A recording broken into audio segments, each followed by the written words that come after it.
Hello everyone and welcome back to the Gauntlet, where our players are continuing to move forward in their attempt to defeat every single monster in the official Dungeons & Dragons Monster Manual. For those of you who have been with us before, you may notice that things look a little different right now. Welcome to our new layout, the new setup that we have for the Gauntlet. What do you think? Do you like it? I am our GM Scott, and joining me at the table today, we have Josh as Chrom the Crusher. Hello, everyone. We have Emmy as Fess, Shield of Kelemvor. The Shield of Kelemvor returns for justice within the Gauntlet. We have RJ as Lontil, the Snapping Vine.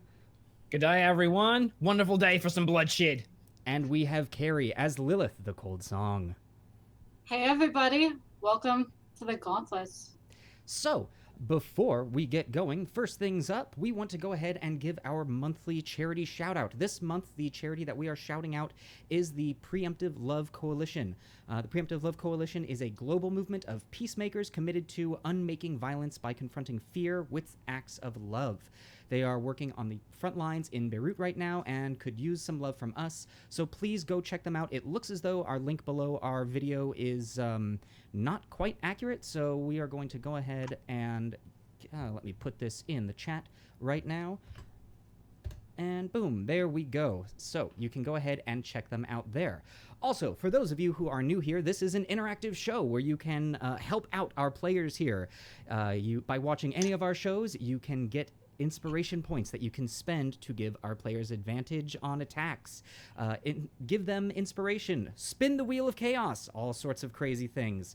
And also, for our returning viewers, you may notice that in the top right of our new layout, you can track you can track adrenaline surges and who has inspiration. So that is, what is that? Community. Oh, hey, look at that. The community challenge is 25% complete with 39,000 points of inspiration.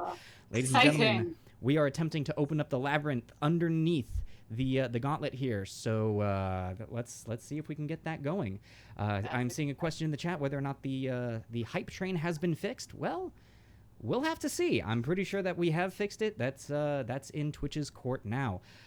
I think that's pretty much everything that I've got. I don't have any other announcements. Really quick, I want to give a big old thank you to all of our patrons. Thank you guys so much for your continued support. If any of you are interested in joining our Patreon, you can check out in the widgets below the video. And I think that's going to be it. Players, are you ready to dive into the Gauntlet? Yes. More than ever. All right, then. Kelemvor defends my readiness. Let's get going. Alrighty. When last we were in the Gauntlet here, well, it's actually been a while. What happened? It's a week, and the tavern was under construction. It was quite a chaotic episode last week. Quite a chaotic episode last week, and All the chaos. you had been at the cliffside. You were fighting the gnolls, the giant wasps, the giant goat, and the gray ooze. And you have now been whisked away, and you find yourselves in a cavern where you can feel the heat of lava boiling on both the left and the right sides of you. And you can see up ahead a rather large tent, in front of which stands an armored hobgoblin. And I believe that is going to take us to the top of initiative with Fess. You are up. Oh, yes. I'm so prepared to be back. All right, let's see. How close can I get to this worthy foe? I can get right there. And as I recall, I still have my hand crossbow. Yes, you should still have your hand crossbow. All right, well then I'm going to take a shot. Alrighty, and as you were doing so, really quickly, thank you so much, Psychozy4, for the your second month of subscribing here at the Adventures Pack. It is wonderful to continue having you in the tavern. All right, go ahead and take that shot. Yeah, the tavern is far less exciting. Far more exciting with you, far less exciting without you. I'm not born for speaking, I'm born for shooting monsters. That's going to be a 15 to hit, I believe. 15 to hit. Yes, 15. A 15. Unfortunately, a 15 is not going to hit the hobgoblin. You fire off a bolt from your hand crossbow and twing, it flings off of the armor that it is wearing. Fess, right. Anything else from you? That is my turn. Alrighty. That is then going to bring us to Chrom the Crusher. And Chrom, before you can do anything, Let me pull this up. Chrom is confused. From all of the chaos wheels from last week, you are still suffering from confusion. So, Chrom, I'm going to need for you to roll a d10 for me, and we'll figure out exactly what you're going to do. Here goes nothing. What could go wrong? Oh, that's a 4. A 4. Well, unfortunately, I mean, it could have been a lot worse. Chrom, you are looking around Right. a bit confused. You do not move, and you will not take any actions on this turn. Could have been worse. It Chrom just, very much could have been worse. how did we get to the lava room? I don't know what to do. Somebody go slap Chrom. All right, and as that is happening, Fess, you can feel, also really quick, thank you, Mr. Awesome, for the 500 bits. Thank you so very much. We're getting closer and closer to Lontil's goal, the +1 wand, which you can see right below me here. Alrighty. So, Fess, you feel off to your left the lava begin to get a bit more of a heat wave emerging off of it, and you can see rising up out of the lava a creature that seems to be built out of magma and flame. And as it begins to move towards you, we're going to have to pause right there because it looks like Psychozy has redeemed Agent of Chaos for Chrom. So we are going to go ahead and spin the Wheel of Chaos and see what happens. Bring it on. Let's see if the wheel is kind of this week. Uh-oh. Oh no, he's laughing. Why is he laughing? No. I'm laughing What because happened? the wheel was very close to being on the white bar, but we didn't actually see it. Oh! It got the one right next to it. Sharpen. This is a positive benefit. With Sharpen, for 1 minute, all of your weapon attacks gain a +1 magical bonus. That does This is only stack. positive if I'm not hitting my allies. Precisely. I'm moving as far away from Chrom as I can. Probably not a bad idea. Chrom the confused. Alrighty, I like that so so much less. this creature that is called a magmin is going to jump out of the magma here and move towards you, Fess, and it is going to attack you. And in doing so, all it's doing is trying to touch you. And that is going to be a 17 to hit. Ha! Fool. Yeah, I chance out of the way. what's your armor, Fess?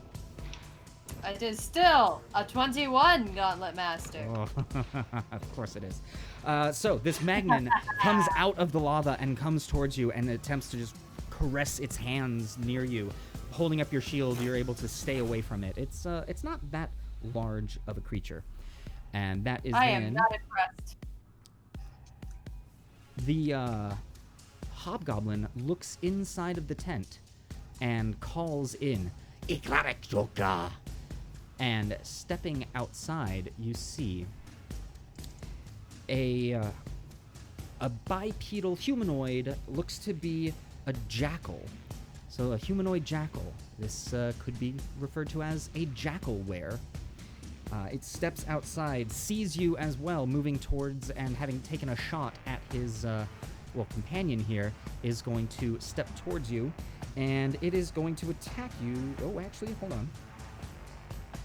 I lied. It's going to stay where it is, and it's going to look at you, and your eyes meet it. And before anything else can happen, Mr. Awesome has redeemed Agent of Chaos on the Lilith. So, Fess, Okay. you meet the eyes of the jackalware, and behind you, something happens. Spinning the Wheel of Chaos round and round it goes. Let's see where this happens. Shrubs. He's Look out! in the lava. Oh. This is a negative. Oh, Lord. Oh, boy. I'm already confused. I don't know what is happening. The room has changed. What? That Yes, is it has. all you know. This is Oh. worse. That's just as bad as something has taken root. No. No. Oh, Watch where you step, everybody. Except Yes. Chrom doesn't know that. Chrom is still very confused. very confused. I am confused as well. I do not know what is happening. Alrighty, so Fess, you catch the eyes of this jackalware, and as your eyes meet, you begin to feel a little wobbly. I need you to make a wisdom saving throw for me, please. Okay, I am okay at these. Oh boy, that's gonna be a 6. A 6. I'm only okay at them if I roll well, you see. Alrighty. So as you you meet the eyes of this jackalware, you begin to feel wobbly, and you collapse on the ground asleep. Cool. Cool. Alright, well, you know what? The Gauntlet is as good a place as any for a nap. I can sleep anywhere. Alrighty. That is then going to bring us to Lilith, which, Lilith, you too are confused. I'm going to need you to roll a d10 for me. Alright, so let's see. Also a 4. Also a 4. Looking around, you feel quite befuddled. You have no idea how you got here or what you should be doing. You do not move and you do not take actions on this turn. This is an odd place. It's very warm. I don't... That is then Oh going my to bring us to Lontil. You are up. What would you like to do? Looking around, seeing all of these creatures emerge, threatening my friend, and seeing my colleagues next to me, seeming to do nothing. I hold out my spear. I say, "Come on, follow the stick. Stick, stupid. Come on, come on." I'm going to back up 20 feet this way. 5, 10, 15, 20.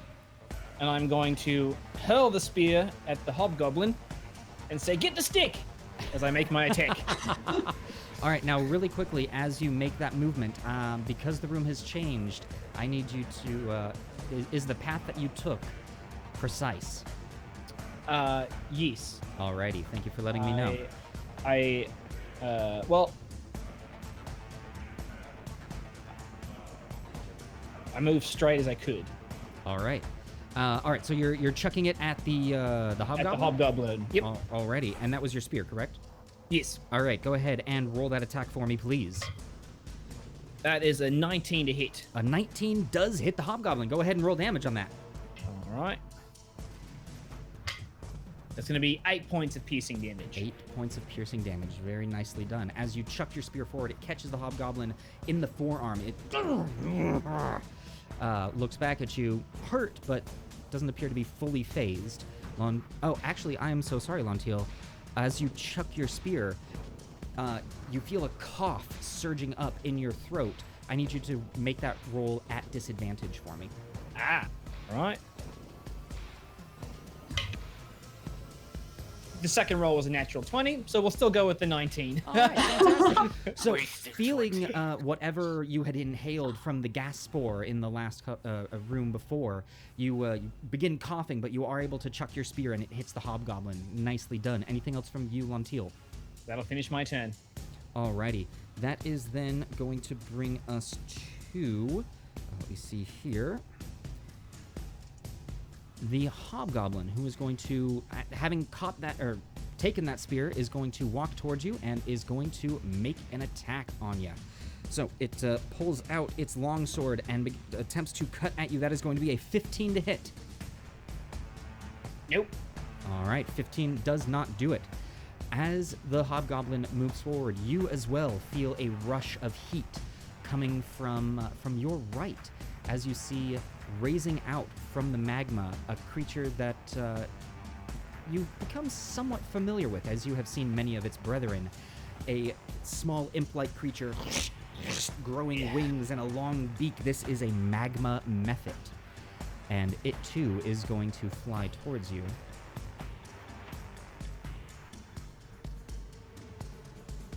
And it is going to attack. And that is going to be a 15 on the die for an 18 to hit. That'll do it. Alrighty. So you take 3 points of slashing damage as well as 2 points of fire damage. So 5 total. 5 points of damage total, yes. All right.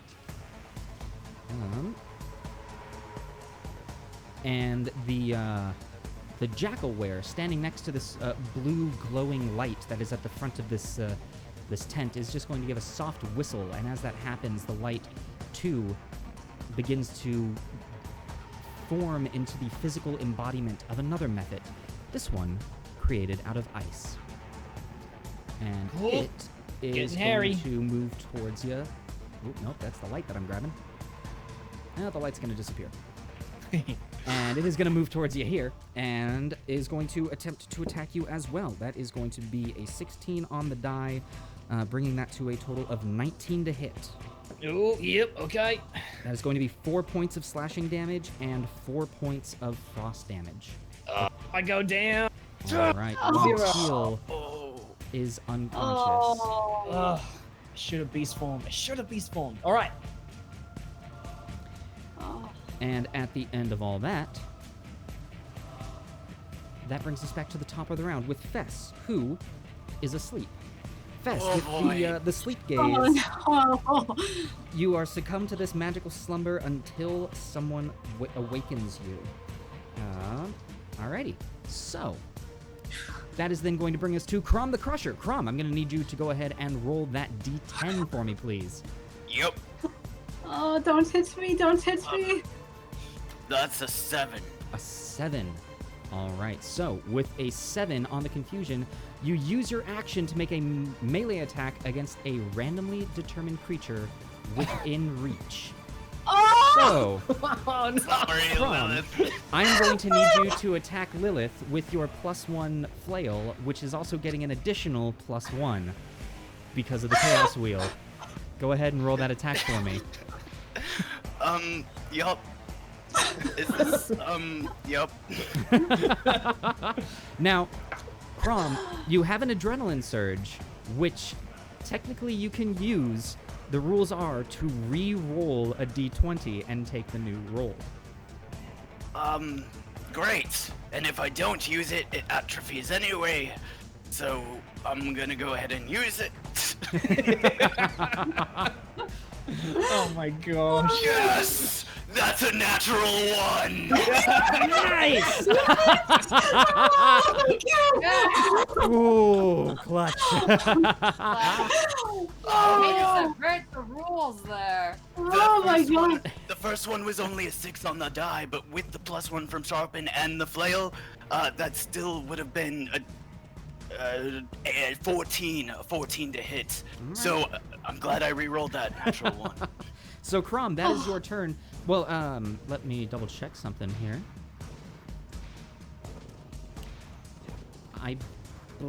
Nope, I think that's your turn. Chrom is so confused that he got happy over a natural 1. Natural 1, I love it.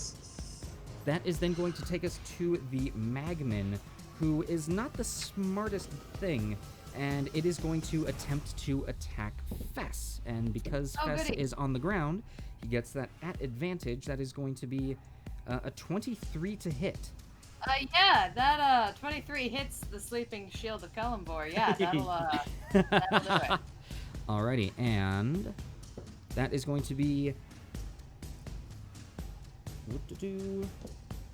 5 points of fire damage.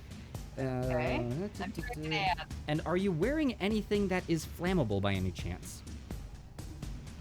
I mean, clothes. All right. Your clothes Flammable Gauntlet Master? I don't know. Your clothes catch flame. Cool. Am I awake now, please? Can that wake me up, please? Hold on, let me double check. I'm not a liar or a liar, but my pants are on fire and I would like to be awake. You are awake, and as soon as you wake up, before anything can happen, Mr. Awesome has redeemed Agent of Chaos on you.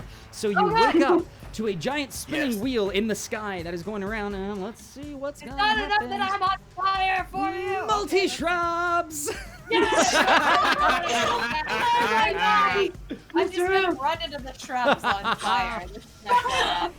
Because it's supposed to stop, drop, and roll. I can roll on a shrub. Alright. Cool. Alright. Oh, this is going to be another chaotic episode, isn't it? Oh, yeah. Yeah. Oh my goodness. I imagine it is. Oh. So many things on the board. Now, this All shrub... the Lord to destroy. Alright. Oh, Fess is They just surrounded. keep coming. Oh, God. I was like, surely 4 shrubs, up to 5. Or 6. All of a sudden, Okay. there's no more However, Fess. the just shrub shrubs. the shrub to the south of you, Fess, as it appears, a massive blade springs out of the ground, and Oh! The shrub set off the trap. the shrub There set we off go. the trap, Guys, there's a trap there. and the I shrub noticed, is but, cut there's in a trap two. there? Yeah, Yes. there's a trap. Don't step there. Is there still a trap there? Don't let master. There is not still a trap there. The massive blade has come up, and it seems to have been stuck onto the ground. So actually, let me go We ahead. should just make the whole map shrubs, and then we'll be fine. Because then we All the won't step shrubs. on any traps. All the Okay. shrubs. Shrubs are just free XP, so I'll take it. Exactly. All right. Alrighty. That is then going to bring us to... Oh, goodness gracious. My initiative is all sorts of messed up. Now there are shrubs. The shrubs are destroying everything. You know what? I will, because I messed this up, I will put... Albeit, I will take my mistake and put them at the end of initiative and reset the order on the next round. So, that is then going to bring us to Lilith. You are up. Alright. I will roll my confusion. Mm-hmm. 8. An 8. Alright, so on an 8, you use your action to make a melee attack against the nearest... so I am going to need you to make an attack against... Alright. We're fighting each other now, this episode. Apparently, Chrom versus Lilith. That's gonna go super well for me. Oh, hey, okay. I don't think I hit you at all. That is an 11. Evan won't hit. Just knock your rapier out of the way with my shield. Alrighty. So, with an 11 attack, Chrom, though confused, is still able to just keep that away. Also, I want to address really quickly in the chat, we did not skip Fess and Chrom. Fess was asleep, and Chrom attacked Lilith. That Yep. is then going to bring us to Lontil, who I'm going to need you to make a death saving throw for me, please. Yep. 18. One success. Very nice. That is then going to put us back in... so this is going to be the end of initiative. Some things might get a double thing here really quick, but I'm essentially resetting initiative. The Jackalware, seeing all this going on, is... well, it doesn't really have a chance to move forward, so it is going to... let's see here... man, no, it is completely cut off. all of the shrubs have cut the Jackalware off from doing anything, so it's going to Shrubs! Hee hee! Shrubs for the win! move around to here, Shrubs! and that's going to do it. Kidsen, thank you so much for the 500 bits, and we hope that you have a lovely night. Enjoy, get some rest. Thank you, Alrighty. kid. Cheers. Thank you, Kitson. So then, with the Jackalware, that is going to bring us to the Hobgoblin, who is going to attempt to attack Fess, and has you flanked. So that is going to be... ooh, that is going to be a 23 to hit, Fess. Oh, hell yes! All right. The 23 hits the shield of Kelemvor. So that is going to be 7 points of slashing damage, and it is going to use its martial advantage to deal an additional 7 points of damage to you. So that is 14 That's a- points of slashing damage. That's exactly 6 points of overkill. I am down. All right. Bringing I Fess had full spell slots too. to be Oh, unconscious. This is going great so far. brilliant! That I is don't then- know what is happening, but apparently I want to keep attacking Chrom. That is then going to bring us to the Magma Mephit, who is going to fly its way over here and is going to attempt to attack you, Lilith. So that is going to be an 11 on the die, bringing it to a 14 to hit, and Does not hit. alrighty. So that's going to do it for that Mephit, and that is going to bring us to the Ice Mephit, who is going to 10, 25, 30, get right over here, and is going to attempt to attack you, Chrom. And that is going to be a 9 to hit, so I'm going to guess that that doesn't do much of that. Not even close. All right, that is it for their turns, bringing us back to the top of the round. Fess, you are up. I need you to make a death saving throw for me, please. Delightful. Death and I are old friends. It's fine. That's a 15. A 15. That is one success for Fess. Very nice. Chrom, you are up. I need you to roll a d10 because of your confusion. That's a 1. I don't That is a know 1. if that's good or bad. Now here's actually something that it looks like on the retroactively. I need you to make a wisdom saving throw. You are able to make this at the end of each of your turns with confusion. Oh, very nice. Is this room just called 2020? Retroactively. I'm very bad at wisdom. Well, so we will, Yes, that is a 4 on the die, -2. No, -1. So 3 for my wisdom. okay. So that would have been your last one. Let's go ahead and then have this one be this turn. So go ahead and give me that wisdom saving throw again, please. All right. That's an 8 -1. Okay, so you are very much still 7. confused. Yes. All right, and that was a 1 on the. That was a 1 on the confusion die. Yes. All right. You are going to use your entire movement to move in a random direction. So, I need you to Right roll. into lava, I'm sure. I need you to roll a d8 for me. Yep. Here it goes. I'm gonna roll the Chrom Curse D8. Okay, come on. That's a 3. 2, 3. All right, and your full movement. Oh, I'm sorry. You are going to move forward. As you reach this spot here, a giant blade flings out of the ground. I need you to make a dexterity saving throw for me, please. So many rolls today. And none of them are ticks. I love how the Gauntlet Master says he's sorry. I am. Sorry for killing us. I will use my inspiration for this one. I haven't rolled yet, so I'm gonna use my inspiration to roll on an advantage. That is a 7 and a natural 20! Natural 20. Very nice. Yay! So with the That's how you natural do 20 and your ability score, what does that bring it to? Oh god. 23. 23. All right. As this blade whooshing, jumps out, you are able to leap to the side and avoid it. And then you are going to continue your movement here. And that is as far as you go, Chrom. Which is then going to bring us to the Magman, who is going to come here towards you, Lilith. All right. And it is going to attempt to attack you. That is going to be a 14 to hit. That. Does not hit. All right. And with that, that is going to bring us to the Jackalware, who... Let's see here. Yeah, it's going to 5, 10, come right about here, and it's going to lock eyes with you, Lilith, and I need you to make a wisdom saving throw for me, please. Cool.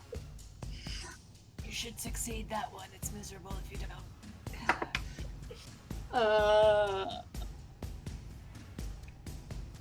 12.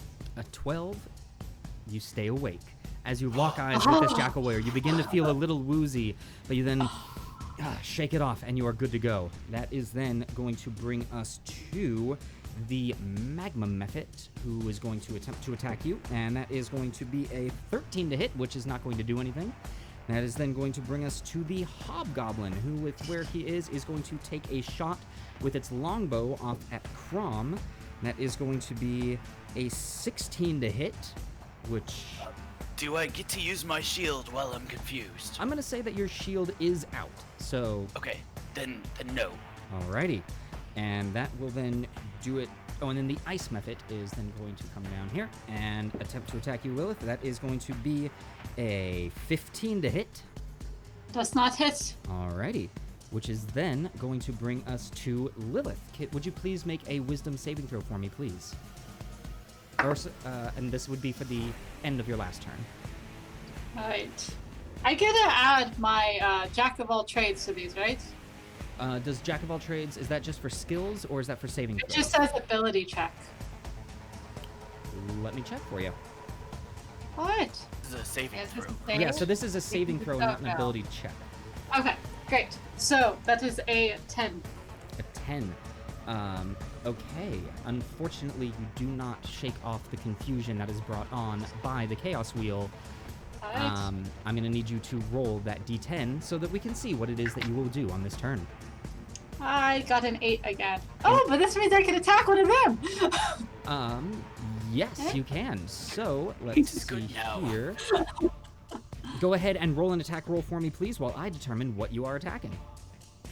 Alright. Oh, that is a 16. A 16 does indeed hit the ice method, so go ahead and with your rapier, roll damage for me. Hey, we got one! Finally! Hey, finally! We're like 4 turns in. We just Finally hit something. It's 7 points of piercing damage. 7 points of piercing damage to the ice method. Very nicely done. I did something! No. What happened? Oh, just my keyboard is getting all sorts of weird, but that's fine. Okay. That is going to be it That's for what I'm Lilith's thinking, turn. okay. Lilith, at the end of your turn, let's go ahead and have you make that wisdom saving throw again, please. That was worse. 8. That's just not going to do it. You're still confused. Which is then going to bring us to Lontil. Would you go ahead and please make that death saving throw? Yes, I can feel the heat of the magma radiating to my right. And that is a 5 on the die. Ugh. So that is 1 success and 1 failure on your death saving throws. All right. And that is going to bring us to the animated shrubs. Or the awakened shrubs, which... Let's see. Yeah, with their speed, they are able to... 10, 20... Great. See how many of these I can dodge. All right, so the Let's first see how one is many of going to them attack hit you. The first one, Chrom, is going to be a 19 to hit. Yep, that'll hit. All right, that is going to be 4 points of slashing damage as it cuts into you with its vines. I was already not looking good, and now I'm looking really not good. And the second one shows up, getting advantage. It's a natural 20. Oh no. There's no way I'm gonna That is going live, to yeah. be... Oh, that's actually not bad. That's actually going to be 1 point of slashing damage. No way. It's a 1d4 minus 1, and it rolled a 1 on the d4. All right. Okay. I'm barely up. And then this one is going to come around here and is going to attempt to attack you. That is going to be a 13 to hit. Nope. This one is going to get here, but as it does so, it springs a trap, and it dies. Hey. Kinda. Can I just point Perfect. out, you guys haven't actually killed anything. The room is the only thing Nope. that's killed things so far. Yeah. And the last animated shrub is just going to go there. It can't really do anything else, which is then going to bring us back to the top of the round. Fess, you are up. I need another death saving throw from you, please. All right. See how fast Kelemvor wants me to come visit. That's going to be a 7. 7, so that is a failure. Okay. That is then going to bring us to Chrom the Crusher. Would you do me a favor and roll a d10 for me? Let's see what's about to happen. Yep. Here goes. That's a 6.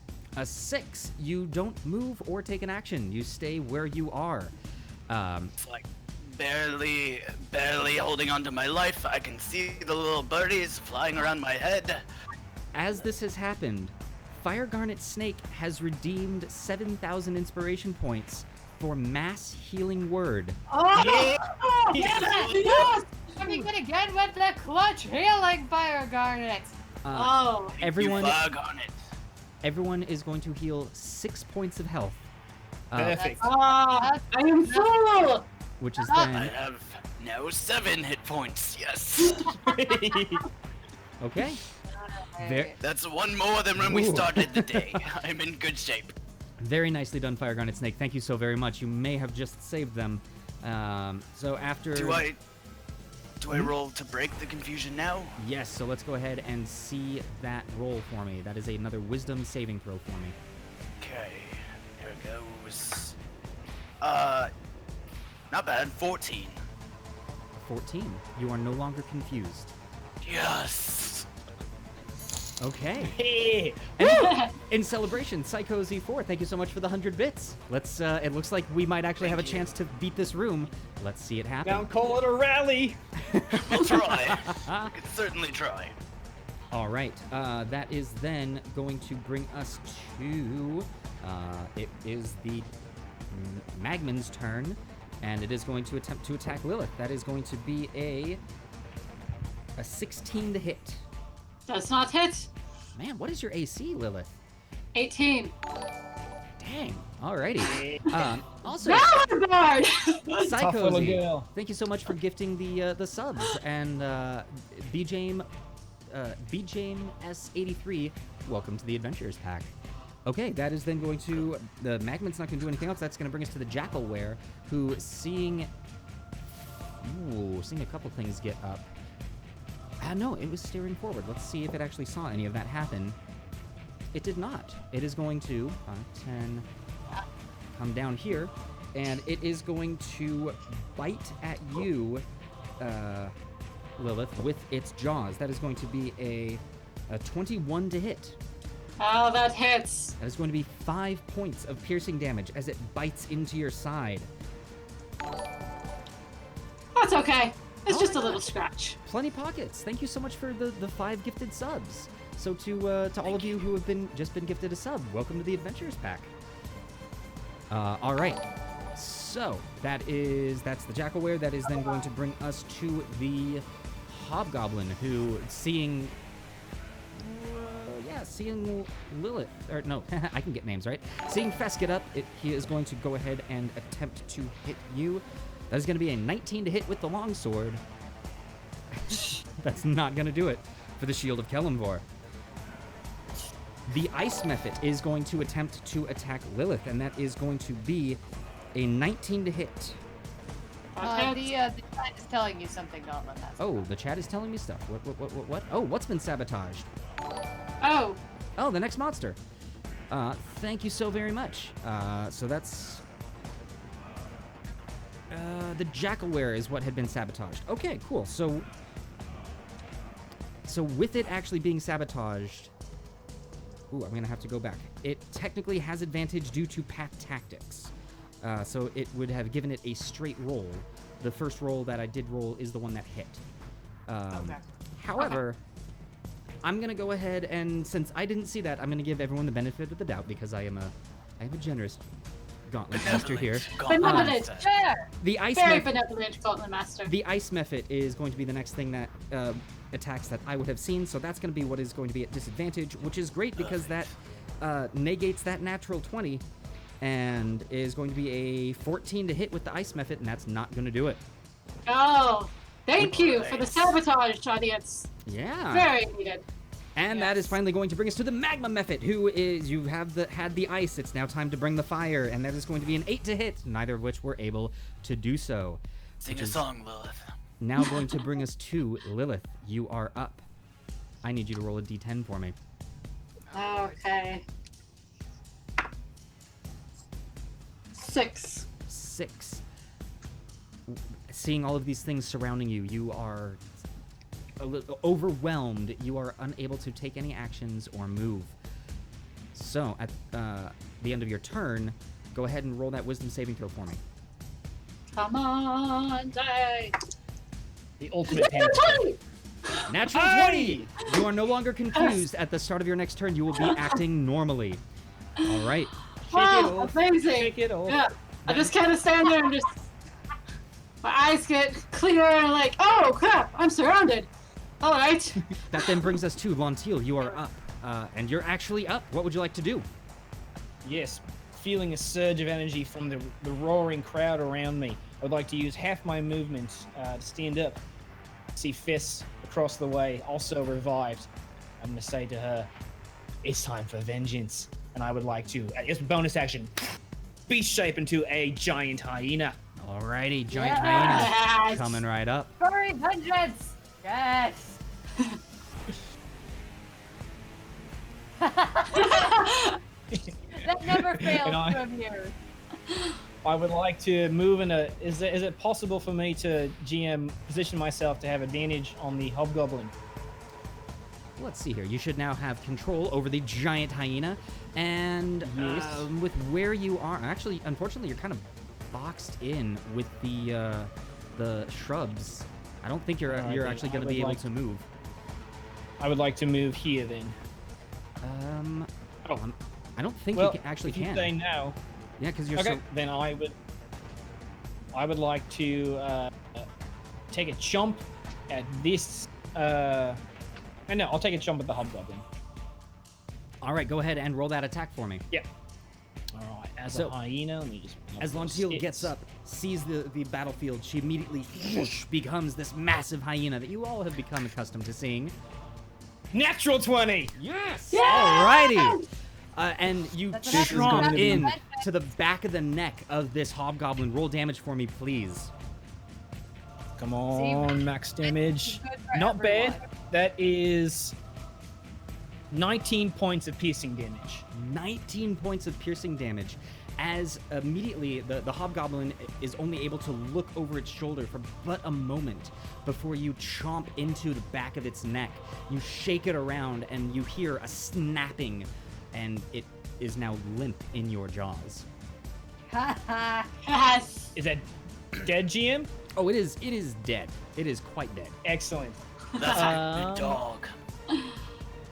I now, since I have some space to move, I would like to go. What's that? 5, 15, All right. 15 feet. As you do, 2 of the awakened shrubs are going to get an attack of opportunity on you. Sure. 25. And actually, if you're moving there, all 3 of them will. The first one, that is a 10 to hit. Second one is a natural 20. That is going to be 7 points of slashing damage from right. that. And lastly, that is going to be an 11 to hit, which is not going to do it. Nope. All right. So that was 25 feet of my movement. Oh no, I stood up.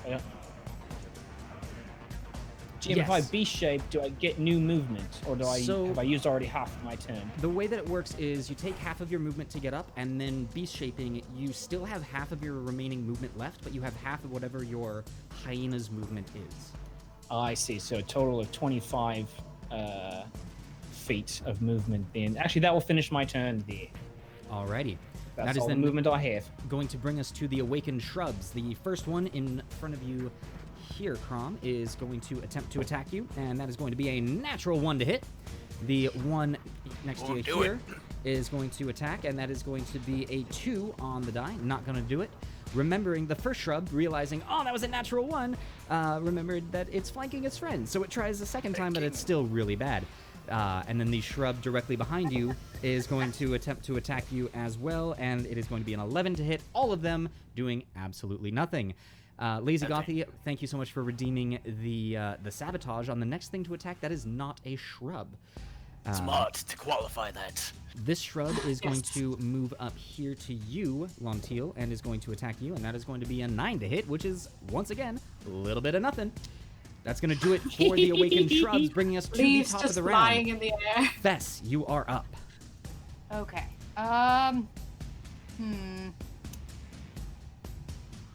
Do I take the shot? You know what? I think I'm just going to stay where I am, and I'm going to take a quick shot with my hand crossbow at this fellow right here. The this method. magma method. Alrighty. Oh, Yeah. something I should remind you of. I did a horrible job of this as you were down, but you are still technically on fire.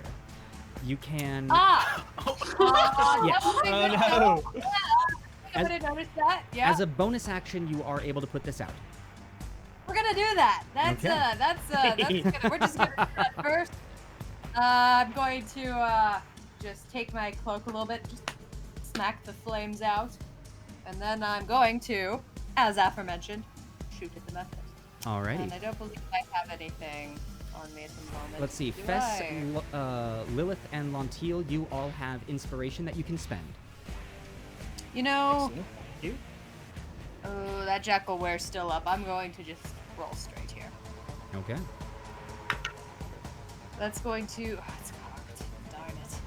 It would have been so delightful. Oh, that's going to be an 8. An 8. Unfortunately, an 8 is not going to hit the magma method.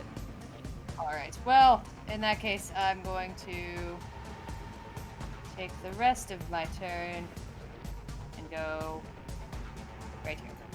Okay. Nicely And that'll done. do it for me. That is then going to bring us... Yes, Fess? Really fast, Gauntlet Master. There's something wrong with my internet. I'm going to disappear really quickly from the frame, and I will be back. Alrighty. Sounds be good. back. So that is then going to bring us to Chrom the Crusher. You are up, and you are no longer confused. Thank the gods, or thank Kelemvor anyways, as Chrom comes about his wits and sees himself surrounded by bushes.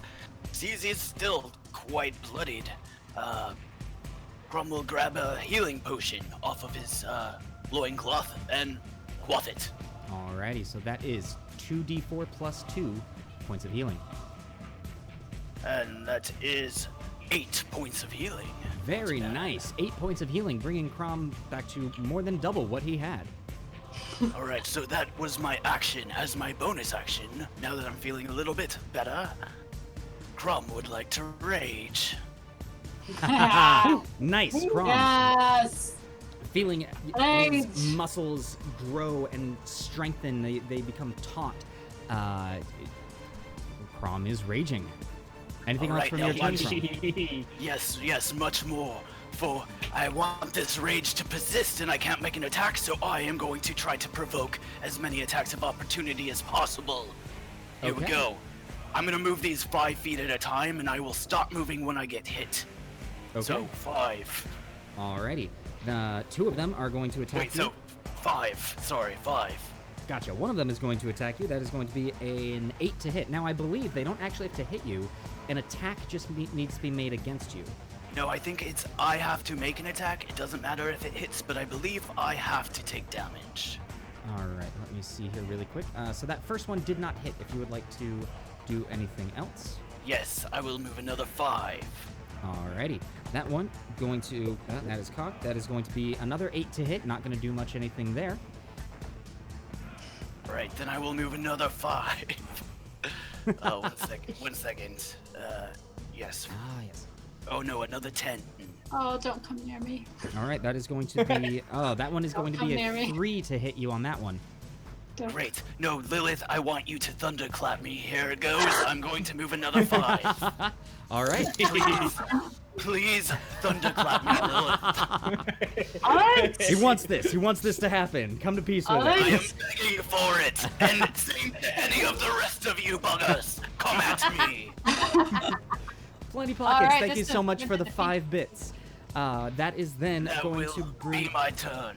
That is then going to bring us to the Magmin, which is going to attempt to attack Lilith again. That is going to be... that is going to be a 21 to hit. Ouch. All right, so that is going to be 4 points of fire damage, and if you're wearing anything that's flammable, it catches fire. I have hellish resistance. I am resistant to fire, so that'd be 2 points then. All right, 2 points of fire damage. Your clothing still does catch fire. Alright. And that's going to be it for the Magmin. That is going to bring us to the Jackalware, who is going to attempt to bite you again. And that is going to be a 14 to hit. Not going to Nope. do it there. And that then is going to bring us to the Magma Method, an attempt to attack you. That is going to be a 4. Not much of anything on that. And the Ice Method is going to be an 8. Not much of that as well. Man, they are not doing great. A lot of die. That's going to bring it to Lilith. You are up. Alright. I mean, I'm used to fire, but I don't like being on fire, so I'm gonna use my bonus action to kind of... Just like Fess did. Put it out. All right, your clothes have been Tap patted down my away. cloak a little The bit. flame is out. Alright. And then... Chrom said it's okay. So with my rapier, I'm gonna start banging my shield and creating a nice deep rhythm. And on the last bang, I cast Thunderclap. All right, go ahead and roll that attack. Well, no, you don't have to roll an attack. It's a I don't have dexterity to. save. Also, the chat is reminding me that Magmin did not was sabotaged, because that was the first thing to attack. That was not a shrub. So, on that, it's that is a 16 to hit. So you get that damage back, and you don't have to take your bonus action to put out the flame. Oh, lovely. So they all Thank need to you, make Audit. a saving throw, correct? Yes. Alrighty. Constitution. Constitution Is saving it throw. half damage without the save? No. Oh, All right. Can I choose not to make a saving throw? I Just choose like waiting for it. I suppose you could choose to fail a save. You could say no. Yes, I don't I will see- take it in the face. Okay. I don't know if you tell Is how that- thunderclap works. It's thunder. It's all about you, Chrom. Yes. Never mind. So, You'll figure it Lilith- out pretty Please fast. will just start Wait, ringing chat- very Chat, loudly. guys. Lilith, what is the save that they need to make? I say Constitution. No. What is the number? Oh, 14. A 14. Alrighty. So the Jackalware fails. The Ice Mephit also fails. The Magman succeeds, and the Magma Mephit also fails. Alrighty. So everything but the Magman is going to take the damage. Go ahead and roll that damage for me, please. 4. 4 points of damage. Very nice. And Chrom, you too take 4 points of damage. Indeed. Thank you, my purple friend. Okay. I am then going to use my bonus action. Be like, I don't like hurting you, but I'll heal you, and I'm gonna cast Healing Word on Chrom. Love Right. Go ahead and roll that healing for me, please. 1,000. Nope, that's the wrong die. There it is. Alright, 6 points of healing. This just keeps getting better and better. Nicely done. That is then. Anything else on your turn, Lilith? Ah, I am good. I am surrounded. I can't do anything. All right. That is then going to bring us to Lontil. You are up. I feel a slight brush, a snapping vine, try and wrap around my foot. I'm going to make an attack on this shrub in front of me.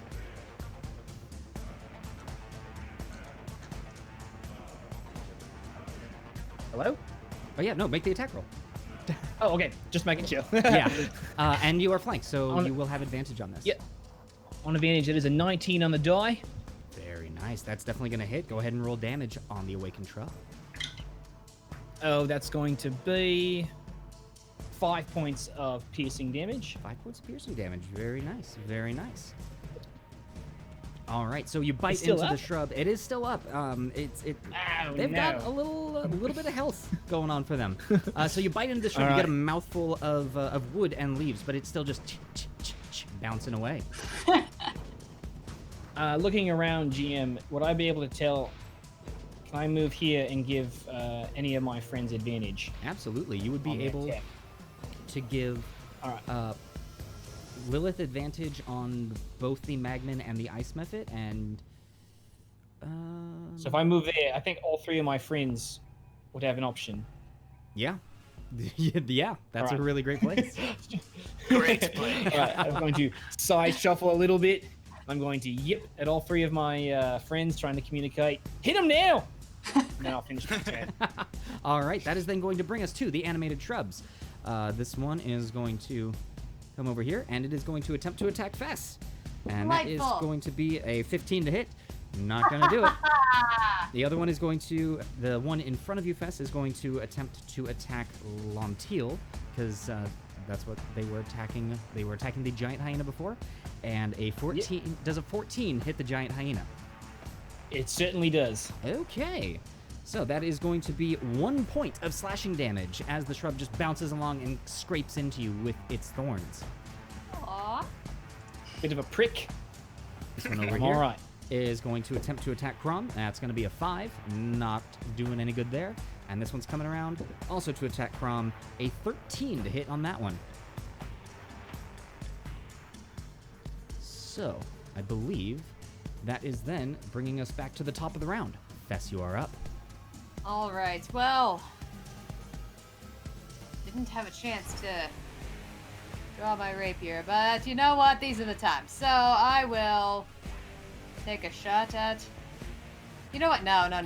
This method has eluded me. I'm going to take a shot at it. All right, taking another shot at the Magma Method. Go ahead and roll that attack for me. 11. I need new 11. dice. Kelemvor is not with me this evening. You know, and 11 does hit. Go ahead and roll damage. Seriously? What? Yes! Oh my gosh! Oh, I'm sorry, Kelemvor. I should not have said anything. No, you already said it. You can't unsay it to your god. Oh, he hears everything. Oh boy. That's going to be, I believe that's 7. Let me double check. Yeah, 7 points of piercing damage. Gauntlet 7 Master. points of piercing damage to the magma method. Very nice. It's still looking pretty strong. In fact, most of these are looking fairly strong. Damn. Fess, Alright, anything else from you? I will put my hand crossbow back in my hand. All right. That is then going to bring us to Chrom the Crusher. You are up. What would you like to do? All right. I have quite the options in front of me. Which of these two right in front of me look the most imposing? The most imposing at the moment would likely be... it's a tough call. Then I'll attack the one I have advantage on. Alrighty, go ahead and The roll that middle attack for guy. me. All right, here goes nothing. As you attack the Magman with your +1 flail, which now has an additional +1. From the shot bin, yes, right? Mhm. Then that's amazing. That's a 22 to hit. 22 hits. Go ahead and roll damage. All right, and the +1 is also on my damage roll It as is, well. yes. And does it also go on my radiant damage from the rage? So the weapon is the only thing that has the +1, so you're only getting Okay. a total +1 to the attack. All right, so that is not bad at all. That is 5 plus 1 is 6 plus 4 is 10 plus 2 is 12, and then the radiant damage is 5 plus 1. Oh, and then the bonus 1. So wait, what did it? 19? This is 20 a lot of points of damage. 20 20 points of points. damage. Of damage with a single swipe as the small magman looks up at you. It swings, you swing down with the flail and crush it as a little bit of magma spurts out onto the ground. It's dead in one swipe. It had not taken any damage beforehand, by the way. Right. Chrom is confused enough, as is he hates being confused. All right, Chrom, anything else on your turn? No, that will do it. Alrighty. Which is then going to bring us to, well, the Magman's dead. The Jackalware is going to attempt to attack Lilith, and it is going to do so with its bite. That is going to be a 16 to hit. Nope, I Huh? dance out of play. But however, it has pack tactics, so it does have advantage on this attack roll. I'm sorry that I remembered that. That is a natural 20. Ooh. All right. So that is going to be, luckily that was just with its bite and not the scimitar that you see on its side, which is going to be a total of 4 points of piercing damage. It's fine. Seeing that the bite that it did and kind of looking at itself, it that's going to be its turn.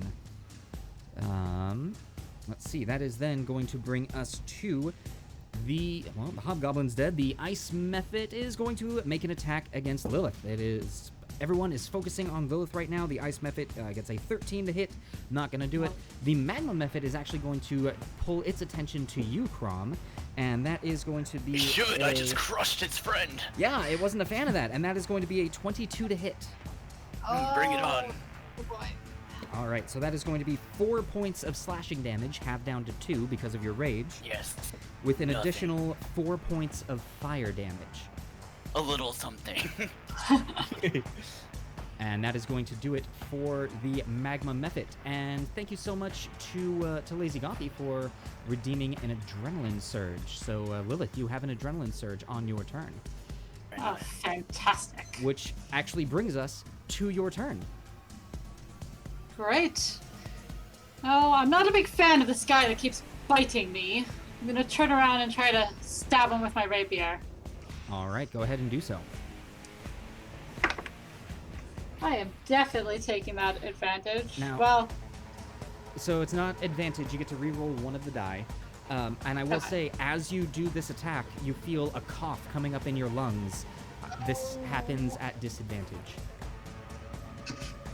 Okay. I The first die was okay. First die was 17 total, and the second one was man, that was good. Okay, so the disadvantage is a 17. Okay, a 17 does hit the Jackalware. Go ahead and roll damage for me. Okay, that is good to know.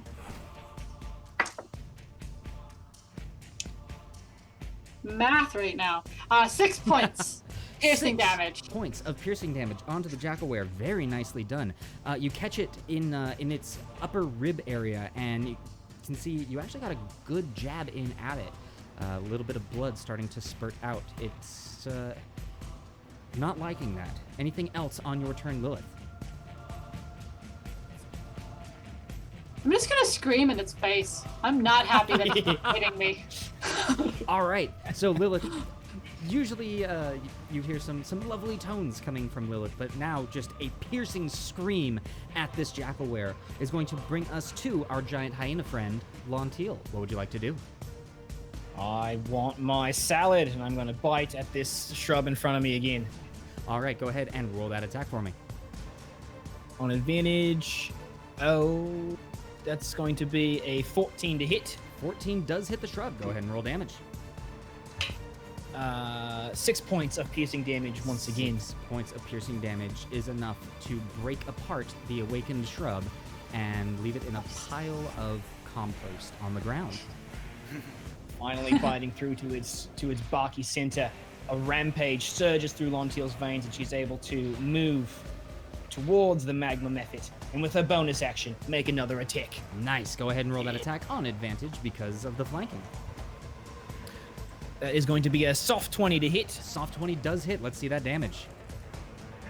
That is going to be 7 points of piercing damage. 7 points of piercing damage. Very nicely done. The magma method, you can see bits of its flame dropping to the ground and rolling into solid balls of then stone as it cools. It is getting smaller and smaller, but still exists.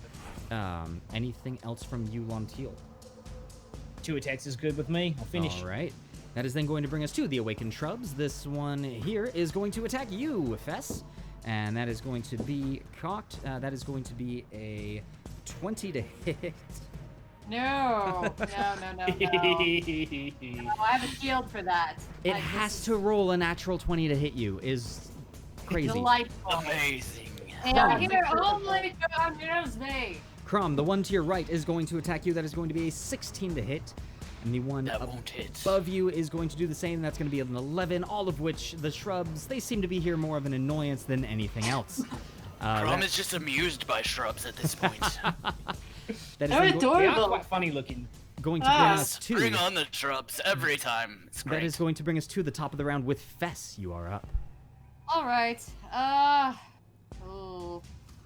Do I attack or do I quaff that healing potion? I think I have to quaff this healing potion Smart. before re-entering the fray. So I will Alrighty. drink my first of 2 healing potions. It's 2 on both the die, so that's 6 hit points back, correct? That is 6 points of healing, yes. Delightful. And I will draw my rapier. Alrighty. That is then going to bring us to Chrom the Crusher. What would you like to do? Yes, great. What is this one here? That is the ice method. Okay, and he's taken no damage, correct? He has taken quite a bit of damage. Oh, great. Well, then I might as well just stay where I am and finish off this fire guy in front of me. Alrighty. That is an 18 to hit. An 18 does hit the magma method. Go ahead and roll damage for me, please. You know what's amazing is I rolled a 10 on the die and got to an 18. Anyways. Rage. Everybody loves Gotta love it. rage. That wasn't even from the rage. That's from the +1 flail and the And the +1 from sharpen. the sharpen. Thank you, audience. We Yes, love our toys. Thank you, everyone. Okay, so that is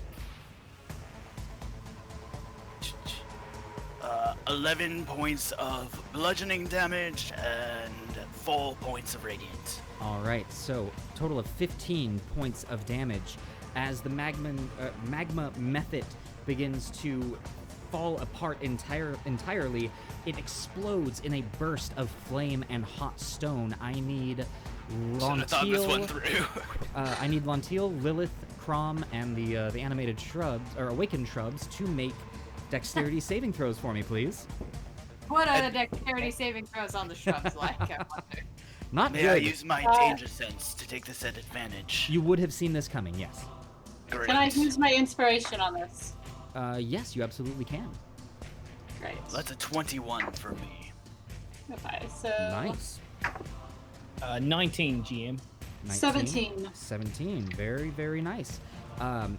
Everyone except for one of the awakened shrubs makes that save. So because of that, you take 4 points of fire damage apiece. So That could have been so much worse. that's half for me, right? If 'Cause you of are my resistant to resistance? fire, yes, that you take half of that. Fantastic. Alrighty. And that's going to do that for the magma method is now dead, which is then going to anything else from you, Chrom? No. Chrom is satisfied and just a little bit burnt. Alrighty. It can be both. That is going to bring us to the Jackalware, who is actually going to draw its scimitar now and make an attack against you, Lilith. And that is going to be a 20 to hit. Ugh, it hits. As this Jackalware is laying into you quite heavily. That is going to be 8 points of slashing damage from the Jackalware. Oh. That hurt. Alright, and that's going to do it for the Jackalware. Magman is dead. The Ice Method is going to attempt to attack you as well, Lilith. And that is going to be a 6 to hit. Not going to do it. And that's it. The others are dead. So that is going to bring us to Lilith. You are up. Lontil, you are on deck. And Fess and Lontil, you both have a point of inspiration. All right. Certainly do. I just am kind of doubled over from that last hit and just stand up you bastard, and try to stab him again with my rapier. All right, let's see that attack. Clash of Steel. Oh, natural 20! Oi, oi, oi! Nice.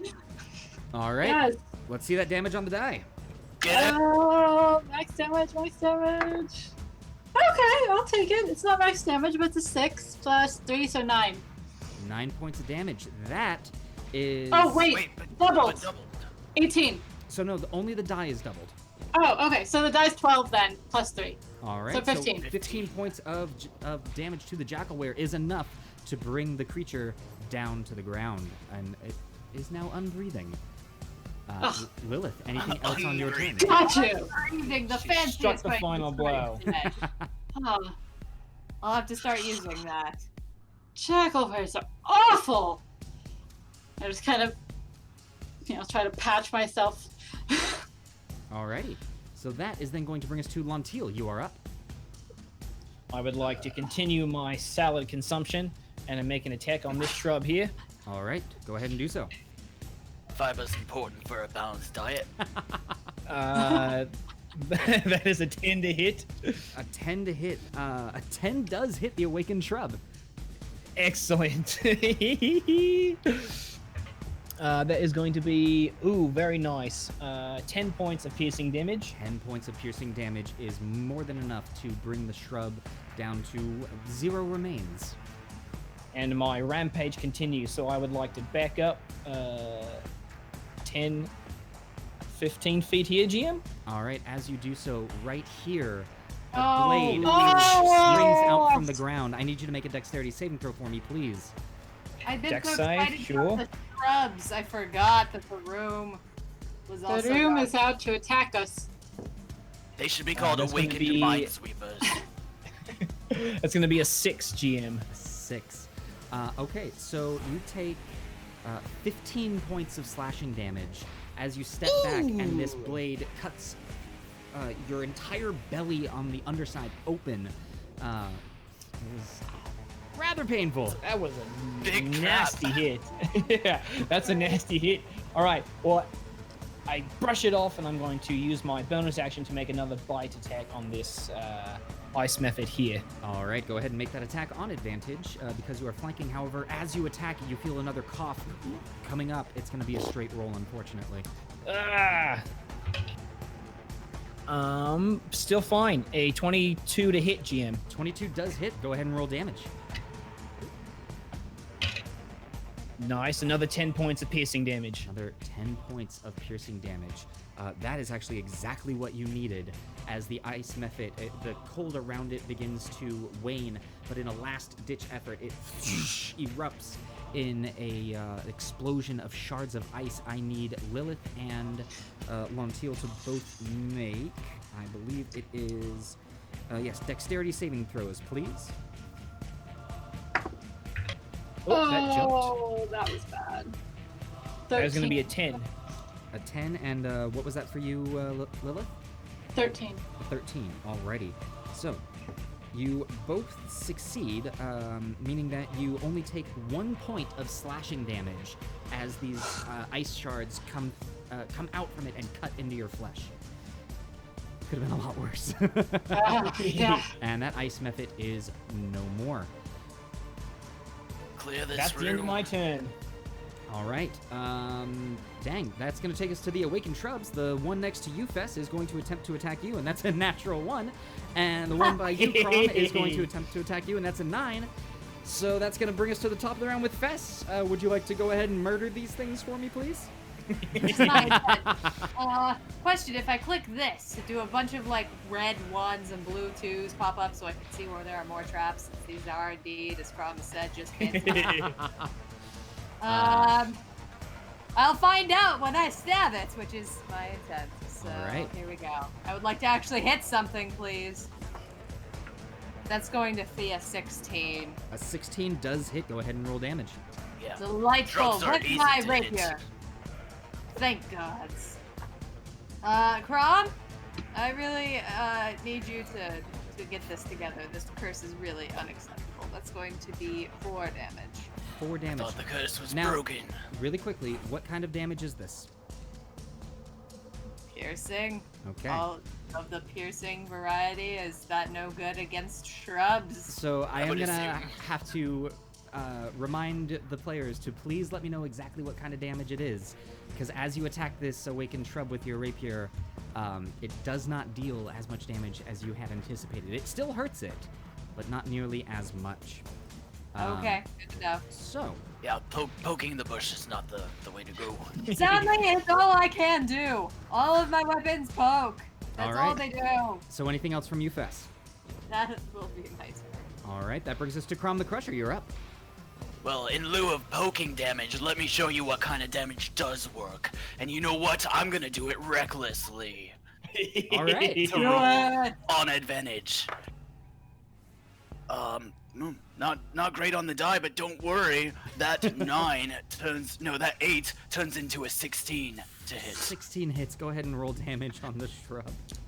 Great, and this is going to be bludgeoning damage, and that is maximum damage on the bludgeoning, which is 8 plus 6 from just my base, and then 1 from the flail and 1 from, so that's 8, that's 16 on the bludgeoning side, and then that is another max damage. 6 plus 1 is 7 on the radiant side. How's that for effective damage? Why do we always let Chrom do all the math? Why is it that Chrom has to do all of the addition? For It's a total of hilarious, what, Chrom? Yes, for a total of 23. Yeah, that is more than enough. The awakened shrub is just obliterated with your flail. Would you like to do anything else? Yes, I will move up to this other awakened shrub and just look at Fess and say, that's how it's done. I respect it. I respect it. Just- High five. High five. Not a thing that I am physically capable of doing, but I respect it. All right, that is going to bring us to Lilith. You are up. Ah, they got the shrub. I'm gonna take a healing potion. Oh, I'm feeling so great. Okay. that. So that's 2d4? 2d4 No. plus 2. 2d4 plus 2. Oh, fantastic. I got 3s on both of those, so 8. All right, very Lovely. nice. That brings me up to a lovely 11 hit points. Anything else on your turn, Lilith? I'm good. They got the shrub. All right, that's going to bring us to Lontil. You are up. GM, these blade trips that were sprung here and here around my friends, are those, if I move across them, do I take additional damage, or are those one time? No, you will not. It's a one-time springing trap. All right, then. I would like to move 10, 20, 30, 35 feet across from this shrub All right. and finish off the last one in the room.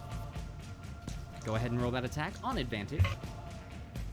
That's going to be a 24. 24 does hit. Go ahead and roll damage. Then will be... Very nice. 13 points of piercing damage. 13 points of piercing damage, but unfortunately, as you bite into the shrub, it doesn't take as much as you would have anticipated. We've been over this, dog. But it's all that she Smash, don't poke. That's all that she It's do. blunter teeth. Can't you file them down. control what you shapeshift into? The shrub Just is still giving you a hard standing. time. You're a good girl. You're a good girl. The shrub is still That'll standing. finish my turn. That is then going to bring us to the shrub. That is going to, you know what? It's going to attack Chrom now. And Yep. it's an 11 to hit, so it's not going to do anything. Nope. You guys can't end a room with these being the thing. Fess, you are up. I'm going to give a very deep sigh and poke at it with my rapier because it's all I can do. Yeah, that's just how this is. That's how the world works, kids. It's a hard world. That's also going to be a 6, so it's cool. 6 to hit. Yeah.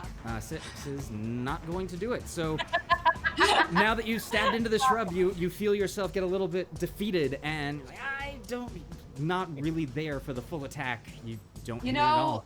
know, my heart is just not in this, okay? Did I get in your head? Gauntlet to do. They're too cute to stab. I'm sorry. I'll work on my issues, okay? Fess, anything else from you on your turn? No, that's fine. That's enough. That's All enough right. for me. That is then going to bring us to Chrom. Chrom, would you like to show us how it's done?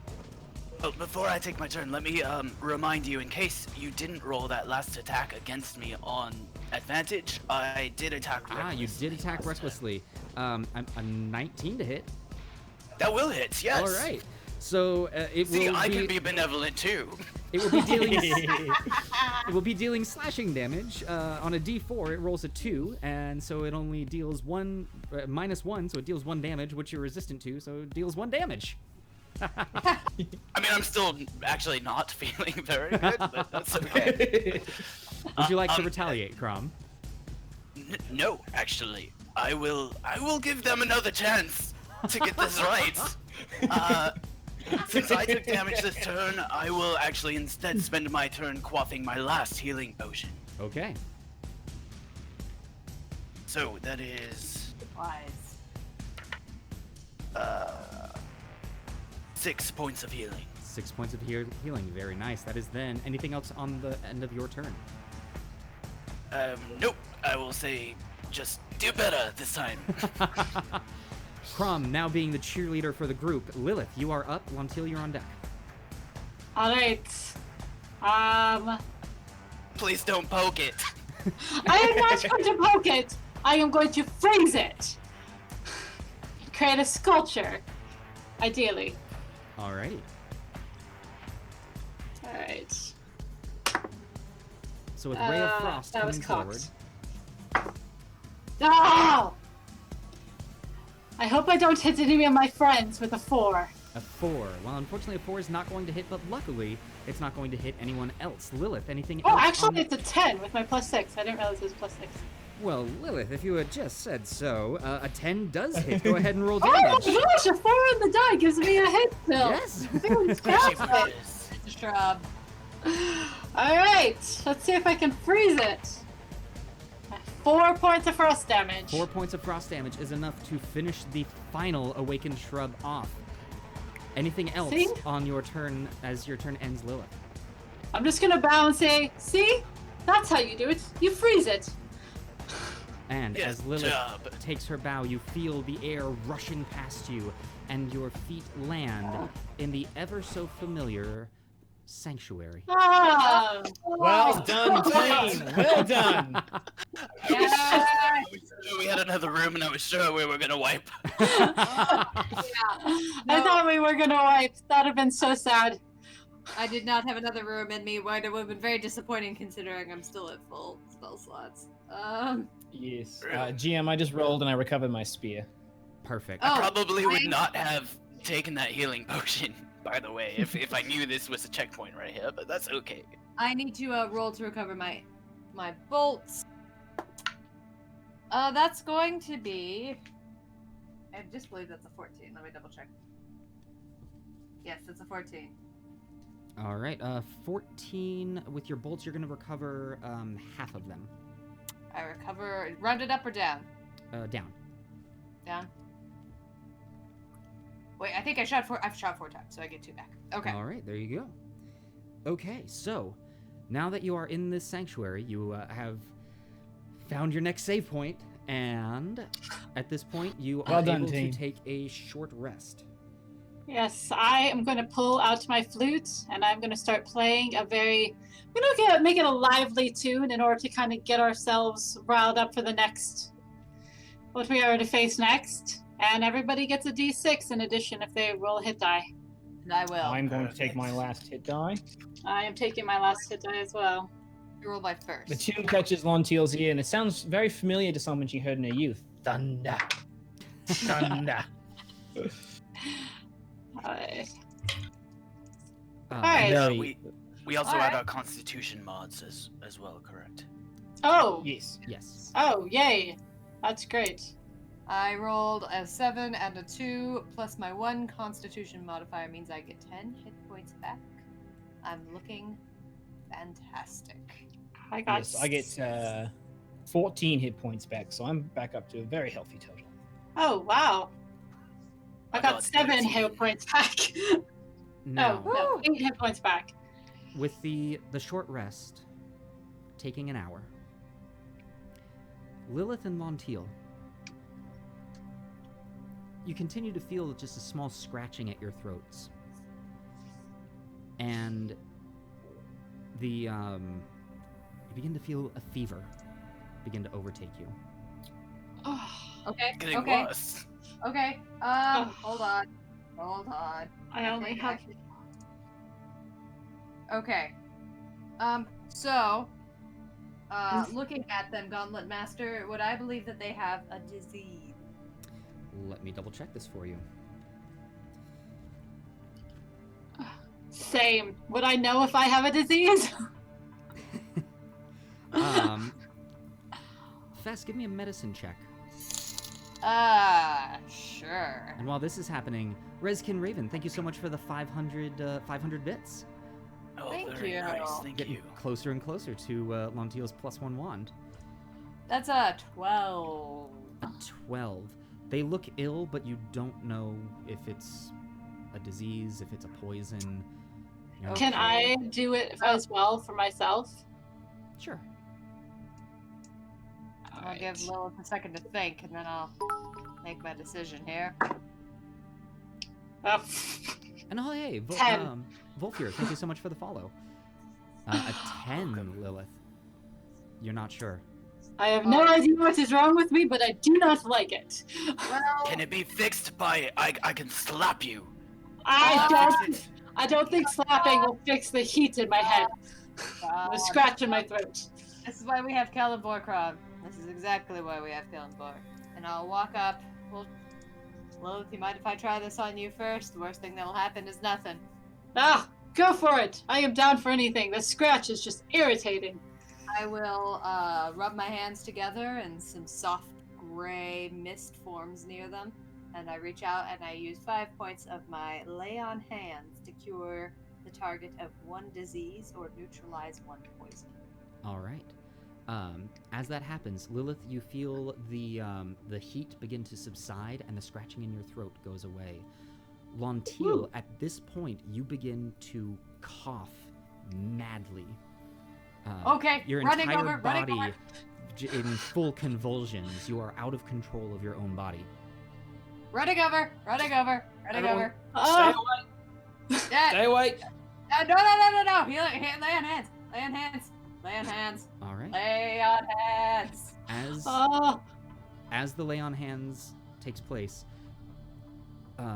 Lontil, in one final cough, Fess and Lontil, you both see a small cloud of miniature versions of the gas spore that you had fought earlier.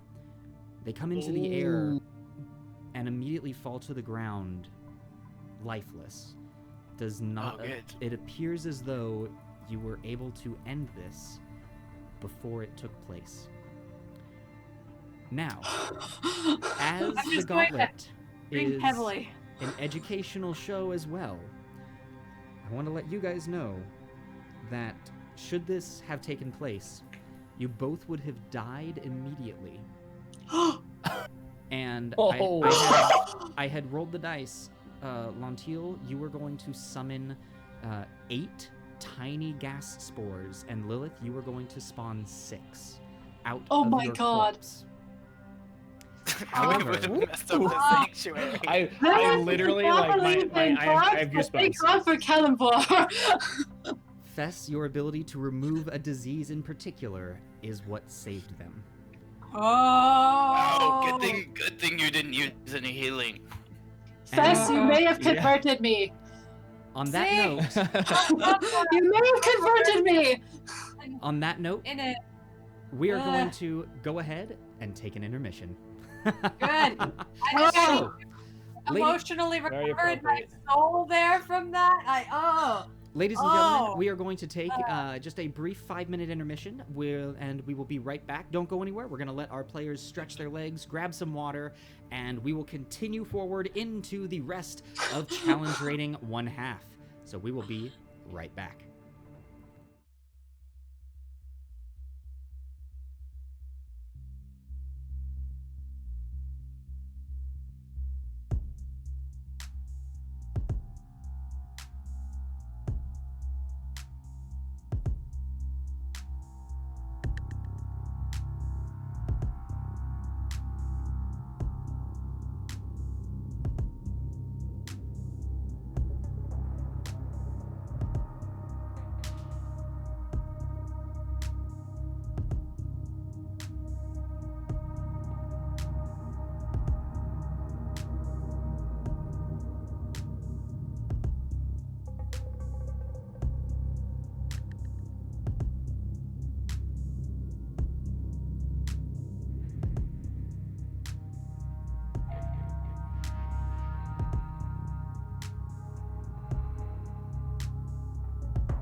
And we are back. Before we get going into anything else, I want to give a big thank you to both Babs and Reskin Raven. Thank you both for the 1,000 bits. That's amazing. We love you so much. Oh, thank you guys. So with our players now having been recovered here and almost having to fight some horrible contagion in the sanctuary, before we continue on, I would like to do a quick reminder as to how the adrenaline surges are working and to let you all know. So adrenaline surges can be stacked up to 3 times now. So characters can have up to 3 adrenaline surges. And if they don't use one on a turn, it will expire, which is why we are allowing them to have them stacked up. And in addition, an adrenaline surge is going to allow you to re-roll one of your d20s. So I'm going to do a much better job of letting you guys know whether or not you have one. And also, I'm just going to try and be better for that, because I think a few have gone expired. And actually, you know what? Ben, our moderator here in the chat, let's try not having them expire. You guys can have up to 3 of them. You can have up to 3 of them now. I don't want our audience to give you something and let it go to waste. So let's see how this goes. Welcome to the Gauntlet, where everything is changing. It's evolving. For the better, usually. Exactly. So with that, also another quick reminder that for our charity, which, oh gosh, let me pull up because the link is not good in the chat. I think I've still got it here. Yes. So our charity shout out for the month is the preemptivelove.org. So please go ahead and give them a check. They do some amazing work. And that'll be that. So Gauntlet players, are you ready to dive back in? I'm gonna wipe a cold sweat on my brow after that, but yes, I am ready. Alrighty. That was a little stressful. That was a little disgusting, and I hated it. Yes, absolutely disgusting. I cannot believe those were inside of us. You didn't like Chrom the was idea? barely aware of what was going on. He just was napping. He feels very good now. You didn't like the idea of something growing inside of you that might one day try and kill you? No, not at all. I'm not a fan of that. Let's not. I've do seen that some again. pretty gross stuff in the sewers of Ravnica. I've never seen anything as infectious as that. It literally makes my scales crawl.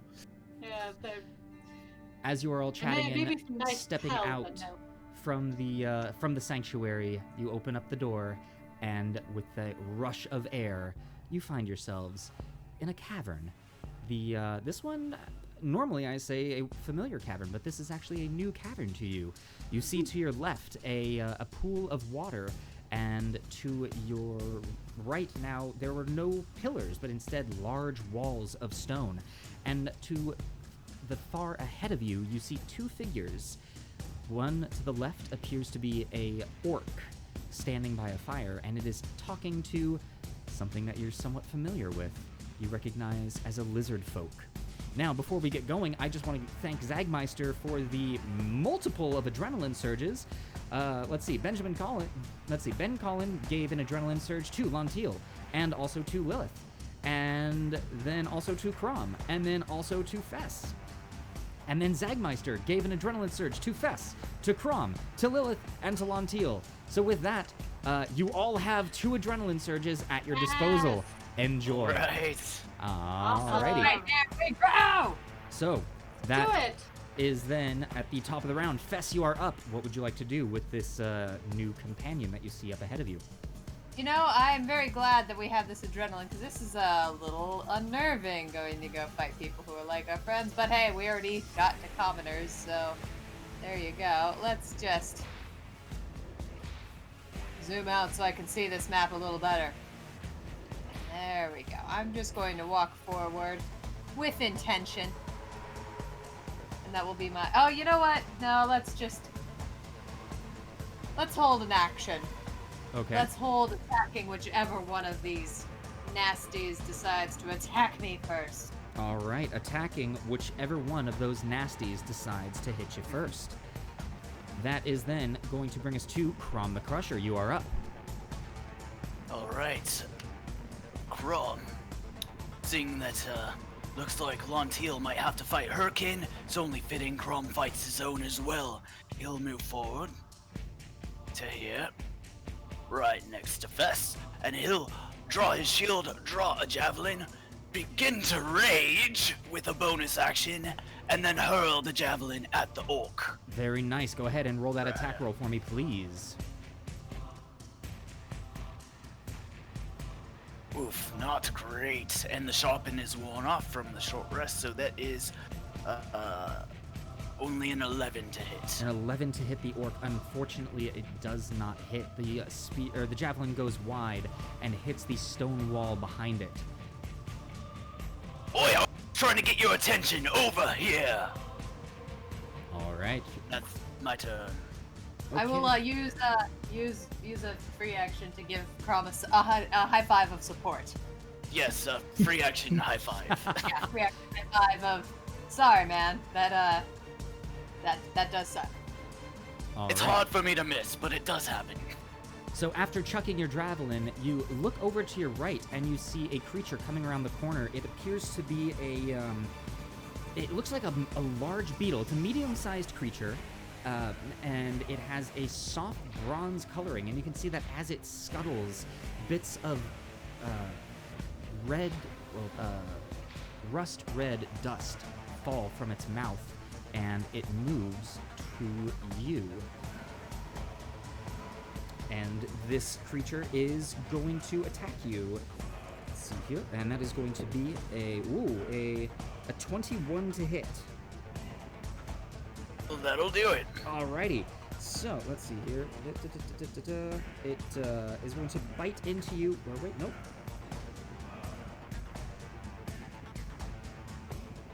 No. Yep. So it's gonna bite into you, and it deals 8 points of piercing damage with its small needle-like teeth, and halved down to 4 for you now. Perfect. And let's see Nope. here. And that's going to do it for this creature. Then that is going to bring us to the orc. The orc is actually going to grab the javelin off of the wall that you chucked and attempt to throw it right back at you. It's a javelin, not a boomerang. Rude. Well, that is going to be a natural 20 on the die, I'm sad to say. Oh no! Okay.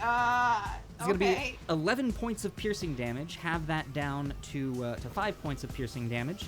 So, good thing you're raging there, Chrom. And then with that, he is going to draw his great axe and step forward. The other creature is going to appear, for the sake of us being able to see things, Lilith, or Fess, this is directly above you, as what appeared to be a stalactite actually loosens and falls. You were unable to see this in time, so it does get advantage on the attack. That is going to bring... It's still only going to have that be a 13. So that's not going to do it. You jump out of the way, and as it hits, you hear a splatter on the ground. Let's see here. As it takes... It fell. Is it just all the way back? Please. Please. That's hilarious. Please. It takes 11 points of piercing damage as it crunches into the ground. This looks like this is a medium-sized creature, but it looks like a large, fleshy spike with a large eye and some teeth on its head. Ugh. Yes, and so we're gonna. It's still- It is still alive. I believe that would trigger my held action to attack it. Your held action was whichever of these things is going to attack you. I believe the only things that you could have seen were the orc and the lizard. So technically, it would If not. that's how you want to pull it. Yeah. So I'm gonna leave that up to you. In a game, I would rule that as that setting. So, I will follow whatever you tell me, Gauntlet Master. okay. So I think that's going to have to be that based on the wording. Okay. That is then going to bring us to Nothing else, actually. So that's going to bring us to Lilith. You are up. Alright. To try to make this a little bit more of an even playing field, I am going to cast... I'm going to Frost the Lizardfolk. Sorry, Alright. Lontil, not you. Go ahead and roll the attack for that. And as you are doing that, Lazy Gothy redeemed Rousing Speech, recharging everyone's inspiration. So, you all have 2 adrenaline surges and 1 inspiration. It's amazing. I can use my adrenaline surge, right? You can use your adrenaline surge to re-roll that. Great, because that was a natural one. Yeah, probably a good call to do that then. Yes. Oh, much better, because that was a 16 on the die plus a 6, so 24. 24. A 24 is going to hit. Go ahead and roll damage on the Lizardfolk. Much better than that natural one. And that's a 7. 7 points of damage. Very nice. You can see that the ice begins to shape over its body, and it looks like it's going to be moving a little slower. Anything else from you on your turn, Lilith? Yes. I will give Chrom a little bit help. Very with nice. flanking. Now, that is then going to bring us to Lontil. Lontil, before your turn, I have a question for you. How long does your beast shape last? Or your wild shape? It is up to an hour. Up to an hour. All right. I would have dropped it once we reached the sanctuary. Alrighty. So, I Lontil, could you been are back up. after a What would short you rest. like to do? Yes. I, entering the room, see a plethora of creatures and foes across from me. But seeing the Lizardfolk all the way across the room gets me a little nervous in my boots. I am going to move 30 feet this way, and then use my action to dash another 30 feet. 5, 10, 15, 20, 25, 30 here. Oh, wow. Nice. Alrighty. And then I would like to end my turn there. Okay. That is then going to bring us to the Lizardfolk, who is going to attempt to move up, but unfortunately is slowed, so it is not able to get all the way up. Before anything else happens, Benjamin Collin has redeemed Agent of Chaos on Lontil. So we're going to go ahead and spin that Wheel of Chaos and see what is about to happen to Lontil. Dulled. This is the negative effect. For the next minute, you have a -3 to all of your attack rolls, Lontil. I am so sorry. All right. And then that is, let's see, the Lizardfolk is going to be able to chuck a javelin of its own, and it is going to throw a javelin at you, Fess, and that is a natural 20 to hit. Apparently, I'm doing very well with the javelins tonight. That is a 1 on the die, bringing it to a grand total of 4 points of piercing damage coming at you, Fess. All right. And then this mass of mushrooms over here begins to move towards you as well. Let's get rid of that one. And it, too, is going to... So this is another creature that you are all somewhat familiar with. You've seen younger versions of this, but this is the living mushrooms known as myconids. It appears to be a large... Well, it's a large living fungus. And it is going to attempt to attack you. Fess, I will say on this one, because you did see it coming towards you, I would let your held action trigger on this one. All right. I'm going to use a point of adrenaline surge. Okay. That's going to be a 9 to hit. A 9 does hit the... oh, wait, nope, sorry, that was a different thing. The 9 does not hit the myconid adult, so that is not going to do it. Don't get our hopes up like that. Oh, what can I say? It's like, oh yes, mushrooms are squishy. Guess not. So as it comes up to you, Fess, it is going to shake the large cap on its head and eject some spores out at you. I need you to make a Constitution saving throw for me, please. I'm going to use my inspiration to roll at advantage. All right, very nice. Yes, chat, no more spores. They don't like what they've done. No. That's going to be 19? 19. 19 is more than happy. That is going to do it. So, yeah, no, you're good. Nothing happens to these spores, and you are not stunned. Oh, good. All right. That is Done with then spores. going to bring us to the top of the round. Fess, you're up. What would you like to do? All right. Well, I'm going to grip fast to my rapier and cast Divine Favor, giving me an additional 1d4 radiant damage on every attack. Okay, very nice. And this is a concentration spell, just so you know. Good to know, About good the to know. master. So that was my bonus action, and then with my action, I'm going to attack this mushroom person. Attacking the mushroom person. Very well done. That's going to be 23 to hit. 23 does hit. Go ahead and roll damage for me, please. That's going to be 5 points of piercing damage and 4 points of radiant damage. 5 points of piercing damage and 4 points of radiant damage. Very, very nice. Alrighty. Anything else from you on your turn, Fess?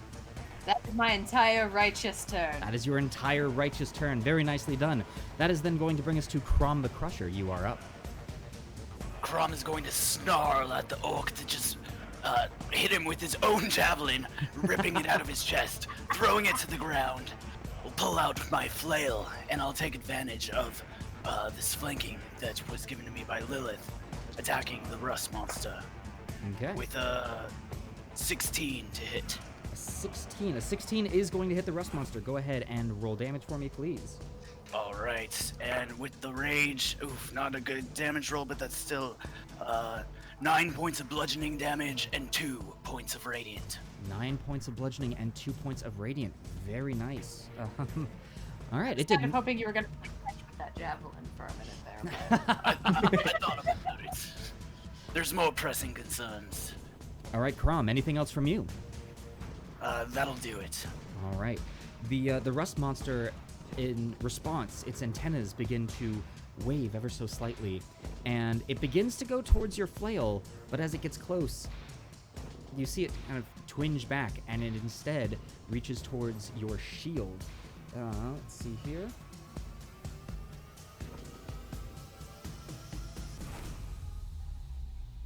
I need you to make a dexterity saving throw for me, please.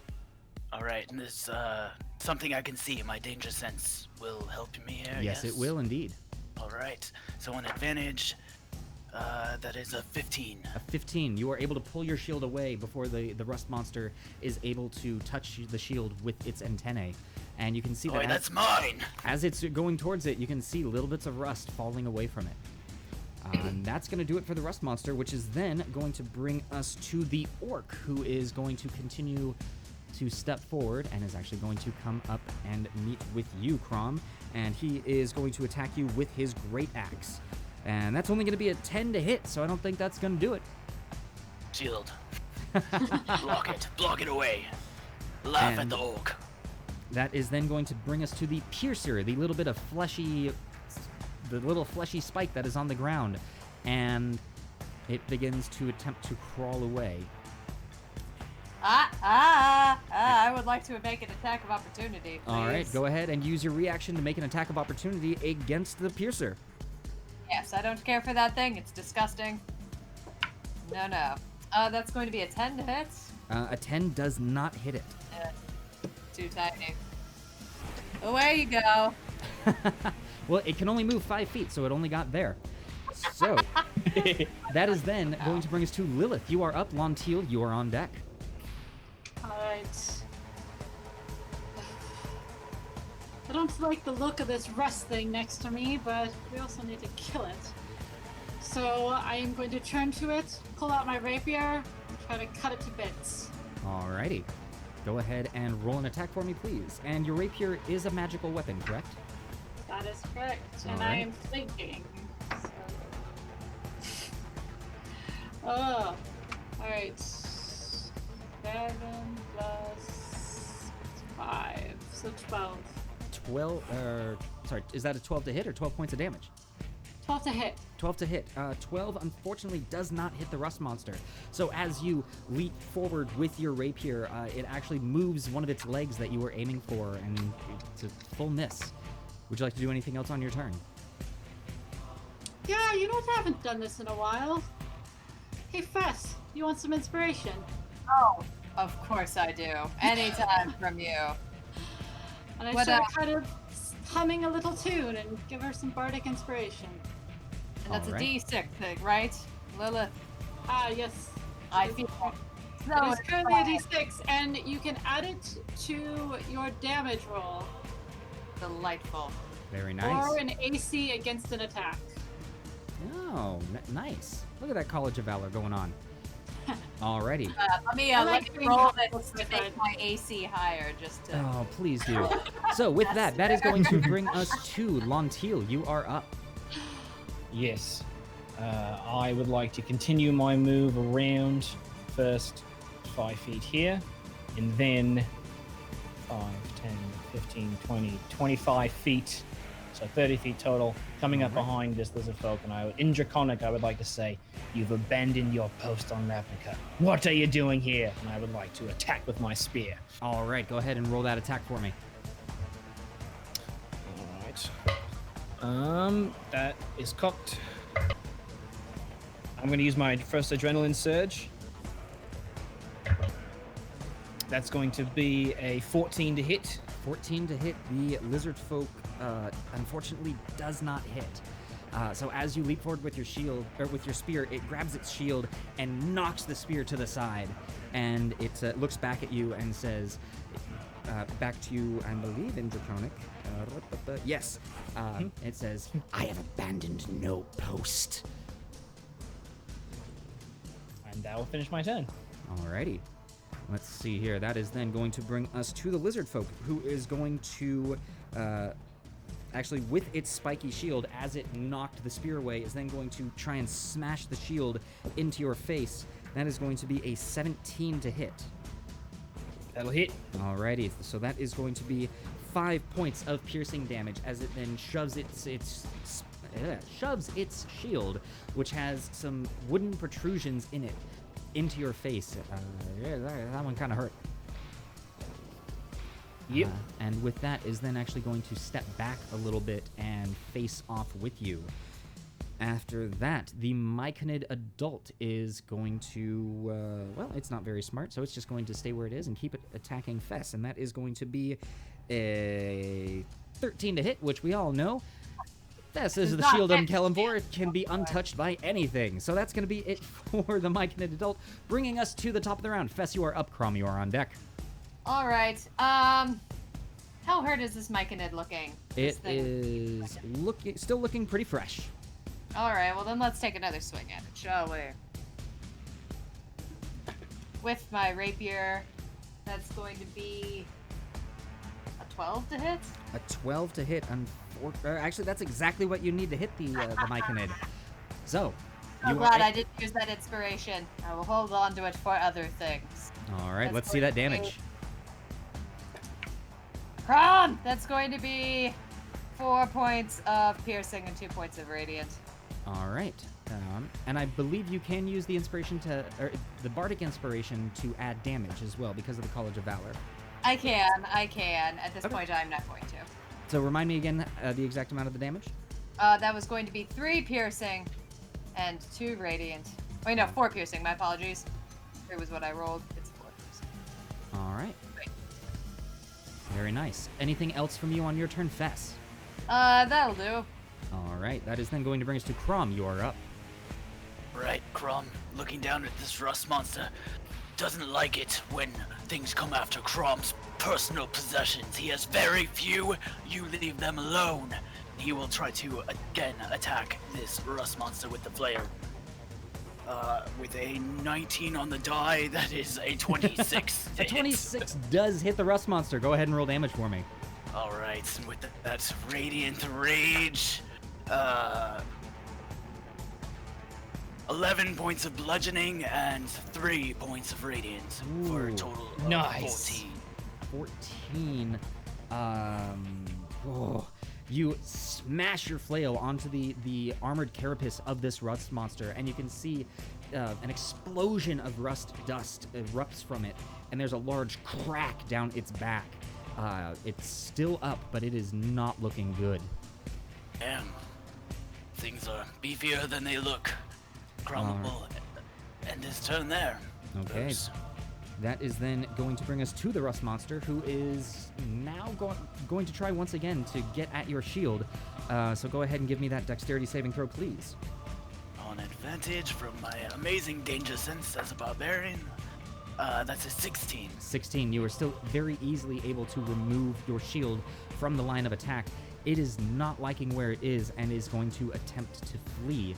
So it's going to move here. Chrom and Lilith are both able to make an attack of opportunity if they are interested.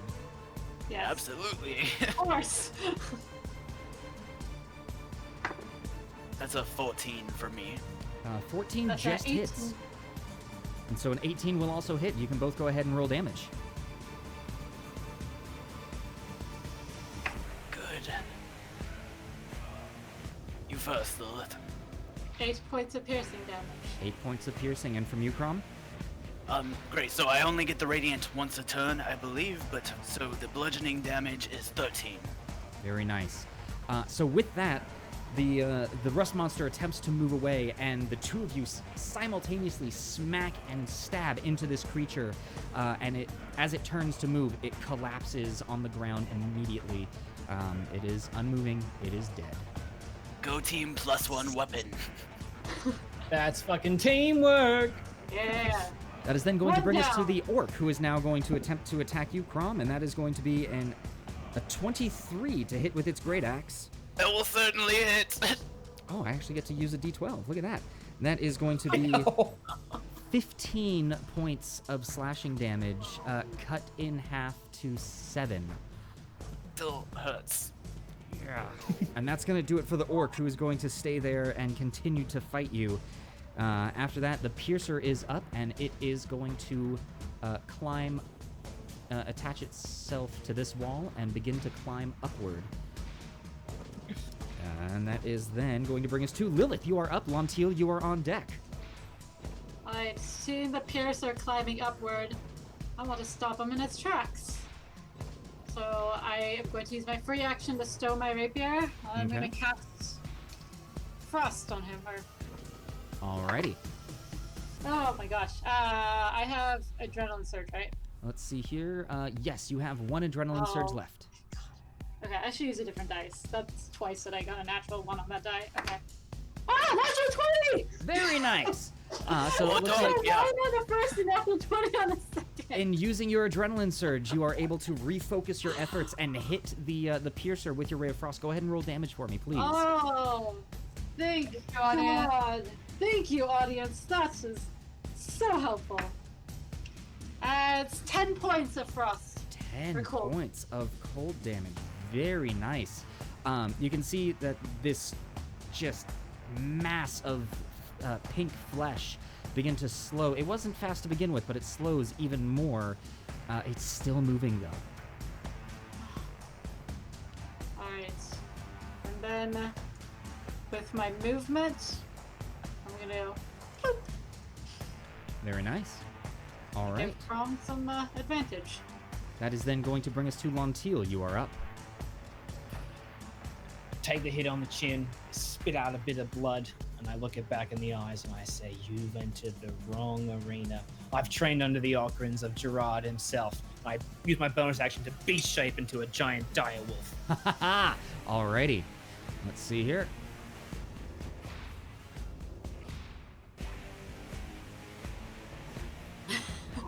Every time that gets me. Every time. I love it. It's amazing. So And a Lontil swirl of yes. takes their form and becomes the large dire wolf that I believe you had all seen once before. But there Yes, you way go. back when. I would like to, in a swirl of black and green energy, lunge out and make a bite attack on this lizard folk in front of me. And I would alright. like to spend my inspiration to use it on advantage. Okay, you can do so. That will be a GM, can I use my adrenaline surge in this advantage roll? Absolutely. Is that a roll? Yeah. Okay. Yes. I would That's why like we to- switched it to be re-rolling a 20 instead of having advantage. So much better. Sure. Okay. So I'm going to use my last adrenaline surge to re-roll one of the die. Much better. That is going to be an 18 to hit. 18 does hit. Go ahead and roll damage on the Lizardfolk, your brethren. All right. So that is going to be now. Does dull affect damage or just attacks? Just the attack. Thank you. So that will be 9 points of piercing damage, and it needs to make a strength saving throw, please. 9 points and making a strength saving throw. Okay, that is going to be a 13 on its save. Exactly what it needed to save. Damn. God. All right, anything else happening? All right. Nope, that'll finish my turn. Okay, that is then going to bring us to the lizard folk. Seeing you shapeshift into this large creature, it is taken aback for a second and is instead now going to use... It's going to use its spiked shield and also its heavy club this time. So it is going to once again smack into you with the shield, and is going to be a 15 to hit. That hits. All right, and that is going to be 4 points of piercing damage. As it hits you with the shield, it then follows up with its heavy club, and that is going to be a 17 to hit, That'll hit. which is then going to give you an additional 5 points of bludgeoning damage, as it gives you the 1-2 of the shield club knocking into you. And that is going to be it for the lizard folk, which is then going to bring us to the mushroom. That is going to try once again. It's going to shake its capped head, and Fess, I need you to make a Constitution saving throw for me. Okay. Good to know. Come on, Kelemvor. Now would be a good time. I'm going to use an adrenaline surge, my last adrenaline surge on this. Because Okay. No. Much better. That's going to be a 15. A 15 does save, so you again shake off the effects of this stunning spore, and it's gonna move down here to get away from all of the action. That's gonna be it for the Myconid, which is gonna bring us back to the top of the round. Fess, you are up. Chrom, you are on deck. All right. Well, I don't care for that. I don't care for that spore thing, especially not after the last spore thing. I declare vengeance on spore things because it's horrible and I hate it. That's going to be... I'm going to use my point of inspiration, our bardic inspiration die. Okay. I hold it up to the camera like you know that's my inspiration die. Audience. They're pretty and blue. Okay, that's much better. That's going to be a 17 to hit. A 17 does hit. Go ahead and roll damage. And as I swing at it mightily with my rapier, I say, "Thank you, Lilith!" Anytime. Oh, that's my second Chrom curse in a row. That's 2 Chrom curses, so that's going to be... Double Chrom curse. That's going to be 3 piercing and 1 radiant damage. 3 And piercing I'm not and 1 using those radiant. dice anymore. All right. It is still A little standing bit hits. with all of the bad luck. Fess, anything else from you? I glare reluctantly at Chrom and continue about my day. Chrom has a plan to break this curse, don't worry. Well, Chrom, you are now up, so what would you like to do? Well, I won't break the curse tonight, but don't worry, it's coming. I will turn to the orc and I'll say, "That hurts. You don't want to see me use my great axe. Look at this one instead." And I'll hit him with my flail. All right, go ahead and roll that attack on advantage because you're flanked. Or Yep, flanking. that's a 19 on the die for a total of 26. Yeah, that's gonna do it. Go ahead and roll damage. See, I don't need a great axe. And that'll be 11 points of bludgeoning and 5 points of radiant for a total of 16. 16 points of damage. This unharmed orc is crushed in a single blow. Well done, Teach Chrom. Anything else from you? Amazing. No. I will look at Fess for a high five, but she's got her hands full with mushrooms, so. All We, right. we will make time for high fives. Our friendship is important. I promise. There's always time for a high five then. Here you go, Fess. high five. So with that, it is now the Piercer's turn, and it is going to attempt to crawl 5 feet into the air on this wall. And that's pretty much it. Unless there was anything else you wanted to do, Chrom. Sorry, I kind of jumped the gun on that. No, I think Chrom is just satisfied to have crushed an orc in one hit. All right, that is then going to bring us to Lilith. You are up, Lontil. You're on deck. Ugh, I don't like that this thing keeps trying to crawl into the air. It's gross, and the teeth, and the ugh. So I'm gonna try to freeze it again. This time get it Alright. to drop down to the ground.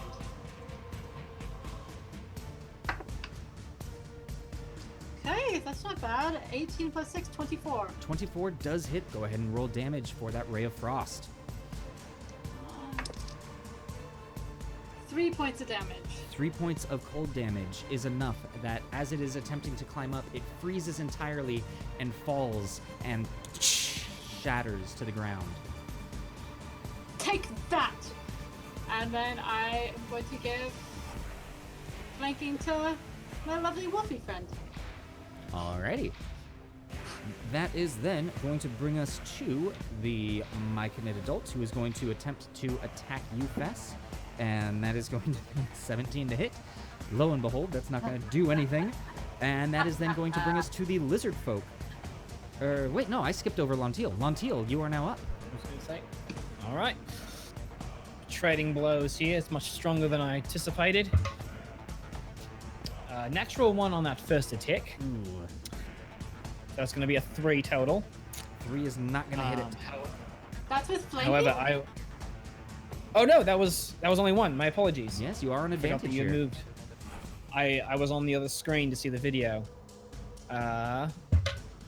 Much better. That is a 17 to hit. A 17 Nice will flanking. hit the Lizardfolk, so go ahead and roll damage on that. Thank Flanking you is so much. friendship. Chrom Curse shows up once again. That is going to be 5 points of piercing damage, but I do need it to make another strength save for me, please. Alrighty. That is going to be a 9 on the save. It is knocked prone. Alright. As I you would then leap like to use forward, my you bonus action. Clap a hold onto this Lizardfolk and push it into the ground. And on your bonus action? I would like to use my Hungry Jaws feature to make another bonus attack. Alrighty, go ahead and do so. Since it is on the ground, I'll roll an advantage one more time. Mm-hmm. That is a natural 20. Hey! Yes. All right. Flanking is And I would like to definitely- ask I'd like to ask a rules question, GM. This Hungry Jaws feature is a feature of Lizardfolk. Mhm. Typically, it does 1d4 damage, but as a wolf, am I doing 1d4 or 2d6 as the wolf generates? That is a tough call. So in that... My instinct says it's the 1d4. What I would say is I believe that since you are wild-shaped into a wolf, this is technically a Lizardfolk ability. You are a wolf that does not have that ability. However, I'm going to say that for the sake of epicness, because this is awesome and you rolled a natural 20, go ahead and do it, but it's only going to be on the 1d4. So we'll let it happen this time. I'm the 1d4? Okay. Yes. Benevolent Gauntlet Master, thank you. You guys are Gauntlet going to kill them. Master truly wants it to be cool. That will be course. an additional 4 points of piercing damage, and I will gain 3 temporary hit points. Alrighty, and that is enough. As you push the Lizardfolk onto the ground, you then rise up your jaw and chop its head off in a clean bite. Extra epic. Which is then going to bring us to the Lizardfolk's turn, and it's just gonna splurt some blood out of its neck, and that is then going to bring us to the top of the round with Fess. You are up. Unless, All right, well, Lontil, you it's, would like to do anything else on your turn. Oop, Lontil? No, I'm finished. All right, cool. This mushroom person has given me the runaround long enough. I'm going to try once more to righteously stab at it. All right, go ahead and roll that attack for me. The righteous rapier. I don't know that those are sentences, but that's not my strong suit. That's going to be an 18 to hit. An 18 does hit. Go ahead and roll damage. Different dice. please and thank you. That's going to be 5 piercing damage and 4 radiant damage. That is going to do it. As the Myconid begins to shrivel from the radiant damage, it dies. Fess, anything else that you would like to do on your turn? I don't see any other nasties here in this cavern with me, do I? You do not. Then that will be my turn. All right. So, finishing off the last of the creatures, before anything can happen, Zagmeister has redeemed Agent of Chaos onto Chrom. So we're going to go ahead and spin a Wheel of Chaos in an empty room. Let's see here. Tick tock, tick tock, tick I tock. really want the white ball. No. Chrom explodes. Yeah. Oh no! Why, Chrom? Why? So I need. Oh, Oh, no. boy. This is gonna be bad. Yeah. Okay. All right. Okay. So You rage too much, Chrom.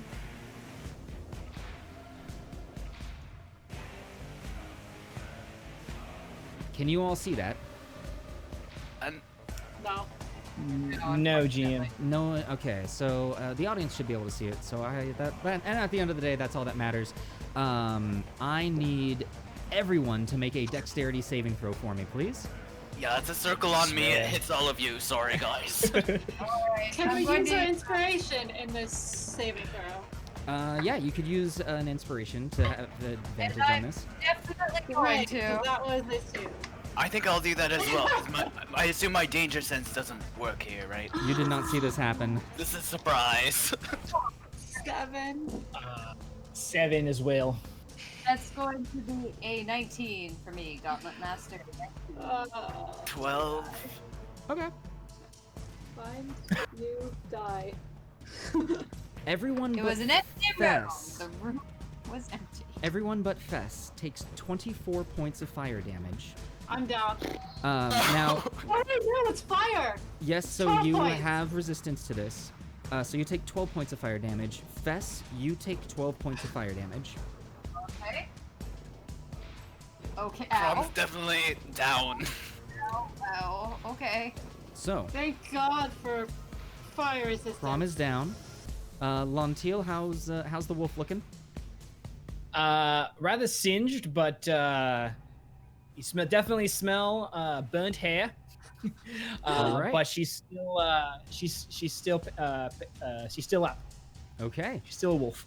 And as that happens, the final thing, a whoosh explosion, immediately you feel the air rush by you, pushing off this pain, and you find yourselves splashing down into an. You find yourselves now underwater. Oh no! That's so much worse! That's so much worse! Okay. Are you drowning? Are you So- like under the water? Montiel, I'm gonna. Is Chrom sinking? Chrom's floating. Okay. He's big enough. He'd. Yeah. Okay. Okay. But you Okay. are all underwater. I will say that you were able to catch your breath before hitting the water. Okay. Oh good. Oh good. All right. Oh, good. All right. We're Oh my fine. God. Pardon me while I just I make sure I've got these creatures ready. Oh boy. But let's be honest, top of the round, Fess, you are up. 'Cause, Am I still up? Fess just went. I did. Oh, right, new room. I forgot that. That's how. If you want to let me go first, that would be really awesome. But Return. Yes, Fess was the one to take that, so that would put us at Chrom. However, before anything can happen, Fire Garnet Snake just on point today with the mass healing word. Oi! You all gain 8 health back. Oh, literal lifesaver. Yes. Oh my gosh. oh my god. I was so worried. Kelemvor works in mysterious ways, and he works through you, Fire Garnet Smith. I can't even say Thank words. you. That Say is. words. So, Oh wow. I'm just gonna Probably just faint gonna, over like- here, guys. Fine. Yeah. with that, Chrom, you are up. All right. Okay, question. Yes. Since I wasn't even unconscious for a whole turn, does my rage, is it still gone? Or... I believe as soon as you fall unconscious, it happens. Alright. Rage is gone. Are there any enemies in sight? Or Give me anything? a really quick perception. So good at this. Yeah, that's not good. That's a 7. 7. You see movement happening in this area and this area, but you don't actually see anything. Sorry, I had my character sheet open. Can you ping one more time the Absolutely. areas? Movement happening in the kelp over there and over here. Great. And then one more question. Is Yes. my movement speed halved underwater? It is. Great. So then I will just draw a javelin off my back, grab my shield, and try to swim forward as far as I can to Now- this direction. I will say with the way that the mass healing word worked, you were able to catch a full bit of breath before hitting this water, Chrom. Good. Good. And I believe that you can hold your breath equal to a number of minutes to your Constitution modifier. 3 minutes. So, all of you take that into consideration and start marking down the turns because you are underwater and unable to breathe. So yes, I will swim. This is 10 feet of movement, and then Okay. 15. And just looking around the whole way for anything to poke with my javelin. All right, it's very dense kelp, so you're not quite able to see anything. All right. Then I will just hold an action to attack anything that I can Okay. And that is within melee with the javelin. that is then going to bring us to the thing that will likely trigger that. You saw a little bit of movement, but as the kelp begins to part, you see a giant seahorse emerge.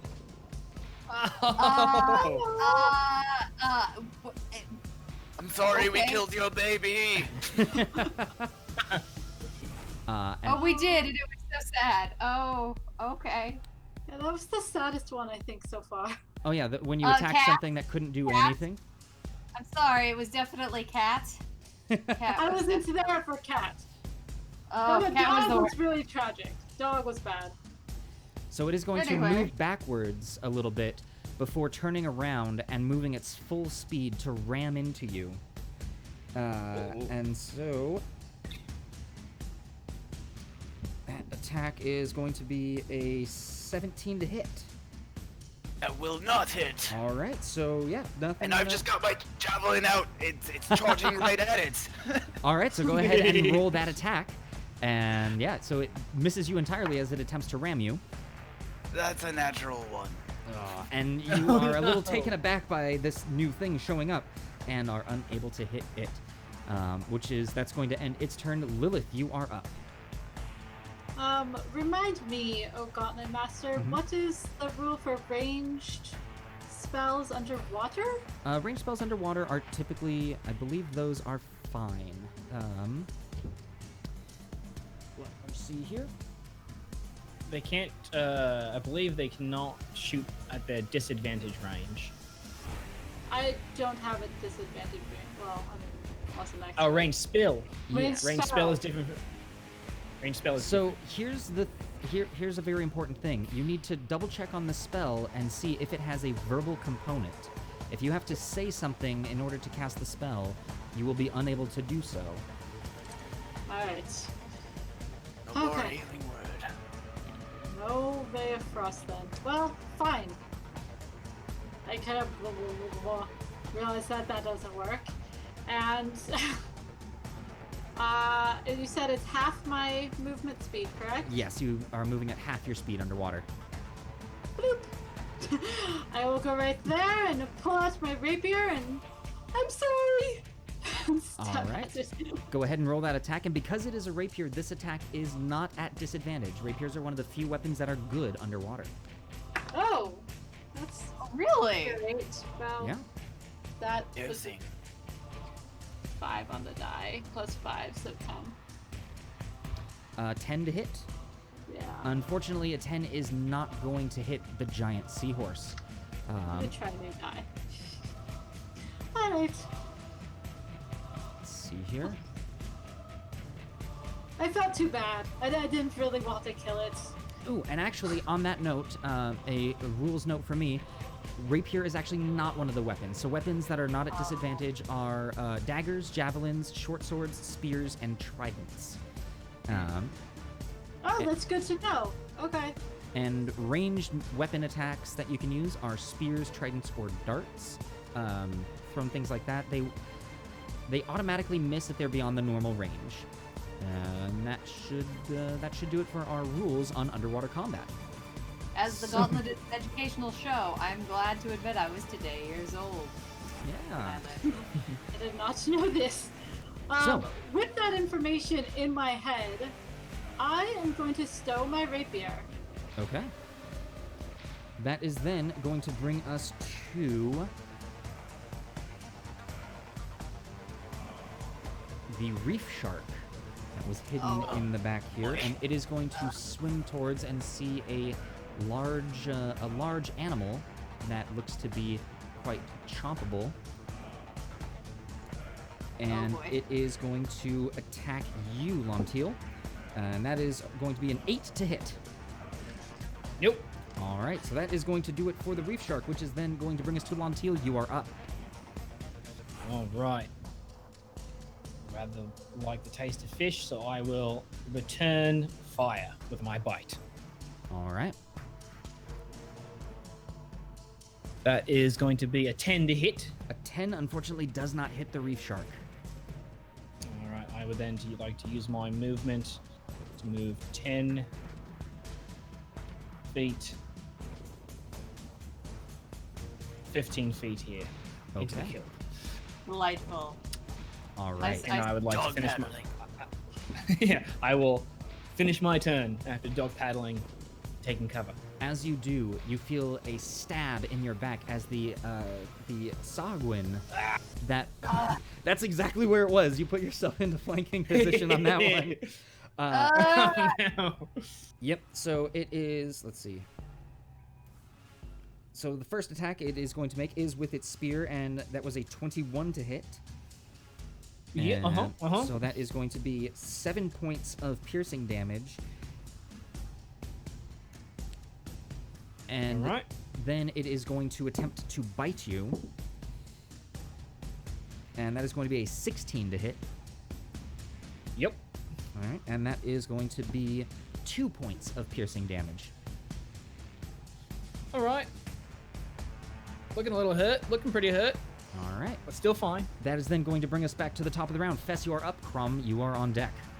Alright, well, I see the friendship that was set up for me here. I'll swim over here. Flanking this friendship. And then I'm going to roll straight with my rapier. Since, it is not a fancy underwater weapon. Let's see. That's going to be a 13 to hit. 13 to hit. The reef shark does hit. Go ahead and roll damage. Yes. Okay. Also, while you are rolling that, Lontil, how much damage did you just take? I took 10 points. All right. No. That is almost maximum 9 points. damage. Yeah. That is Alright. it was so close. That is going to be 10 points of piercing damage and 4 points of holy radiant damage for Kelemvor. Very nice. So a total of 14 points of damage going into that reef shark. And really quick for our moderators, so that would have been 7 points of damage from the initial attack with the Sagwin's spear. Sagwin is I just said what it was. I never actually explained it. It is a merfolk-like creature that has more in common with a shark than it does with fish. Fess, that was an excellent attack. Anything else that you would like to do on your turn? That is my turn. Alrighty, that is then going to bring us to Chrom the Crusher. You are up. What would you like to do? Alright, normally Chrom would try to get in a flanking position here, but because it's so hard to swim around, he's just gonna go ahead and try to attack Alrighty. with the javelin. That's a 5, so I'm going to spend a point or an adrenaline surge. Even though I don't know if I had to, but I will still do it. Much better. That's a 14 on the die, plus 7 is 21 to hit. 21 to hit. That is going to hit the giant seahorse. Go ahead and roll damage. Right, no more rage, but that is maximum damage for a total of 13. 13 points of damage to the giant seahorse. That was rough. It did not like that. Anything else from you, Chrom? Nope, that will do it. All right. That is then going to bring us to the giant seahorse, who is just going to attempt to slam into you. It's not going to use its movement to try and get any closer. That is going to be a 16 to hit. That won't do it. All right, and that's all that the giant seahorse has, which is then going to bring us to Lilith. You are up. Alright, seeing that my rapier did nothing, I'm gonna pull out my dagger. All right. And gonna try to stab at it. All right, so stabbing at the giant seahorse with your dagger. Man, I need new die. That's also a 10. Jeez. Alright. Fortunately, that 10 is not going to do it. Lilith, anything else on your turn? No, I don't want to kill the seahorse. I feel too bad. It's too adorable. I can't do it. Leave it to me then. Well, that is going to take us to the reef shark, who is going to attempt to bite into Lontil here on advantage, both because of the flanking and its pack tactics. That is going to be a 22 to hit. Uh-huh. That is going to be 9 points of piercing damage to you, Lontil. That'll be enough to bring me back to lizard form. All right, so the large direwolf shape reverts back as you see Lontil come back to her lizard folk size. And thank you so much to Lazy Goppy for redeeming a sabotage on the Sahagwin, because Perfect. that's going to be coming up. So, Lontil, you are now up after being attacked by the reef shark. Our enemies are Alright. weaker. Regaining my wits about me, I'm going to use my spear to attack this shark. All And right, go since ahead. Fess is across from me, taking my cue, this will be at advantage. Very nice. That is, whoa, natural 20! Very nice. So that's going to be 5 points of piercing damage as the curse of Chrom continues. All right, so 5 points of piercing damage to the reef I don't know. shark. I'm having great rolls tonight. I don't know. Well, I thought the curse of Chrom was ones on crits, but It is. now it's I guess ones on ones crits. on. But now I guess it's ones on any die. The curse just gets so- worse and worse. One's on damage specifically, but absolutely on crits. Lontil, All right, anything so else that from is you? 3. No, and that's 3 turns of dull. So All right. keep it going. Finish my turn like that. All right, that is then going to bring us to the Sahagwin, who is going to move up to you, Lontil, and is going to attack you. However, it has been sabotaged, so its first spear attack... oh, actually, you know what? Yeah, so that's going to be a 9 to hit with the spear, and because I never specified that sabotage, or if sabotage was just for a single attack, I believe it's just sabotage the next creature on its turn. So I'm going to say both of its attacks are at disadvantage, which is going to put that bite at a 5. Neither of those are going to hit. Down too nimble. And even actually, so those would have been at straight rolls because of the flanking. All 4 rolls that I did with the die, none of them was above a 10, so you're good. Ooh. All right, yeah. getting lucky. Which is then going to bring us back to the top of the round. Fess, you are up. Chrom, you're on deck. All right, well, if it works, keep at it. I'm going to continue to stab righteously with my glowing rapier. That's going to be an 11 to hit. An 11 to hit the reef shark is not going to do it. All right. Well, that is my turn then. All right. Chrom, you are now up. Great. We'll attack again with the javelin. That is very good. 19 on the die, plus 7 is 26. That is more than enough to hit the giant seahorse. Go ahead and roll damage for me, please. Great, and that is a 1 on the damage roll, so that's, but still 6 points of piercing. Still 6 points of piercing is enough for the giant seahorse to go limp. You have flashbacks to the small one, and as it floated down to the bottom of the ocean, so does this large one. Alright, buddy. I will now start swimming. I'm not a good swimmer, but I'm going as fast as I can. All right. Anything else on your turn, Chrom? That will do it. All right. That is then going to bring us to Lilith. You are up. Remind me, Gauntlet Master, what happens when underground, when it's been as many rounds as your Constitution modifier? So it's a number of minutes equal to your Constitution modifier. Got it, okay. But at that point, you are no longer holding your breath, and you begin drowning. Copy that. Okay. Well, that's plenty of time then. Oh yeah. All right. I am going to follow Chrom's lead and just start swimming. Bloop. Okay. Anything else on your turn, Lilith? That's all I can do. All right. That's then going to bring us to the Reef Shark, who is going to attempt to attack Lontil. Ooh. That's going to be a 22 to hit. Yep. And that is going to be, that's not bad. Just 3 points of piercing damage as the Reef Shark continues to bite into you. It appears that it is in a feeding frenzy. Oh boy. I don't like the sound of Blood's that. in the water. That is then going to bring us to Lontil. You are up. I would like to return my anger at this shark and make another attack All right, go ahead. with my spear. That is cocked. That is going to be a 16 to hit. 16 does hit the shark. Go ahead and roll damage for me, please. Forgive me. I forgot about the dull. So that's actually a 13, yes? Because it's 13 minus to 3. hit. Yes. Still hits, so go ahead and keep rolling that damage. All right. Excellent. That is going to be 8 points of piercing damage, max 8 damage on that points die. of piercing damage is enough for the shark to go belly up and begin floating to the top of the ocean. I would then like to use my 30 feet of swim speed to move. Very nice. All right. That is then going to bring us to That'll the finish my Sogwin. turn. That is going to attempt to attack you. No longer. Wow, that's a natural 1 on its spear attack. And then for its bite, that is going to be a 5. That's not looking good for it.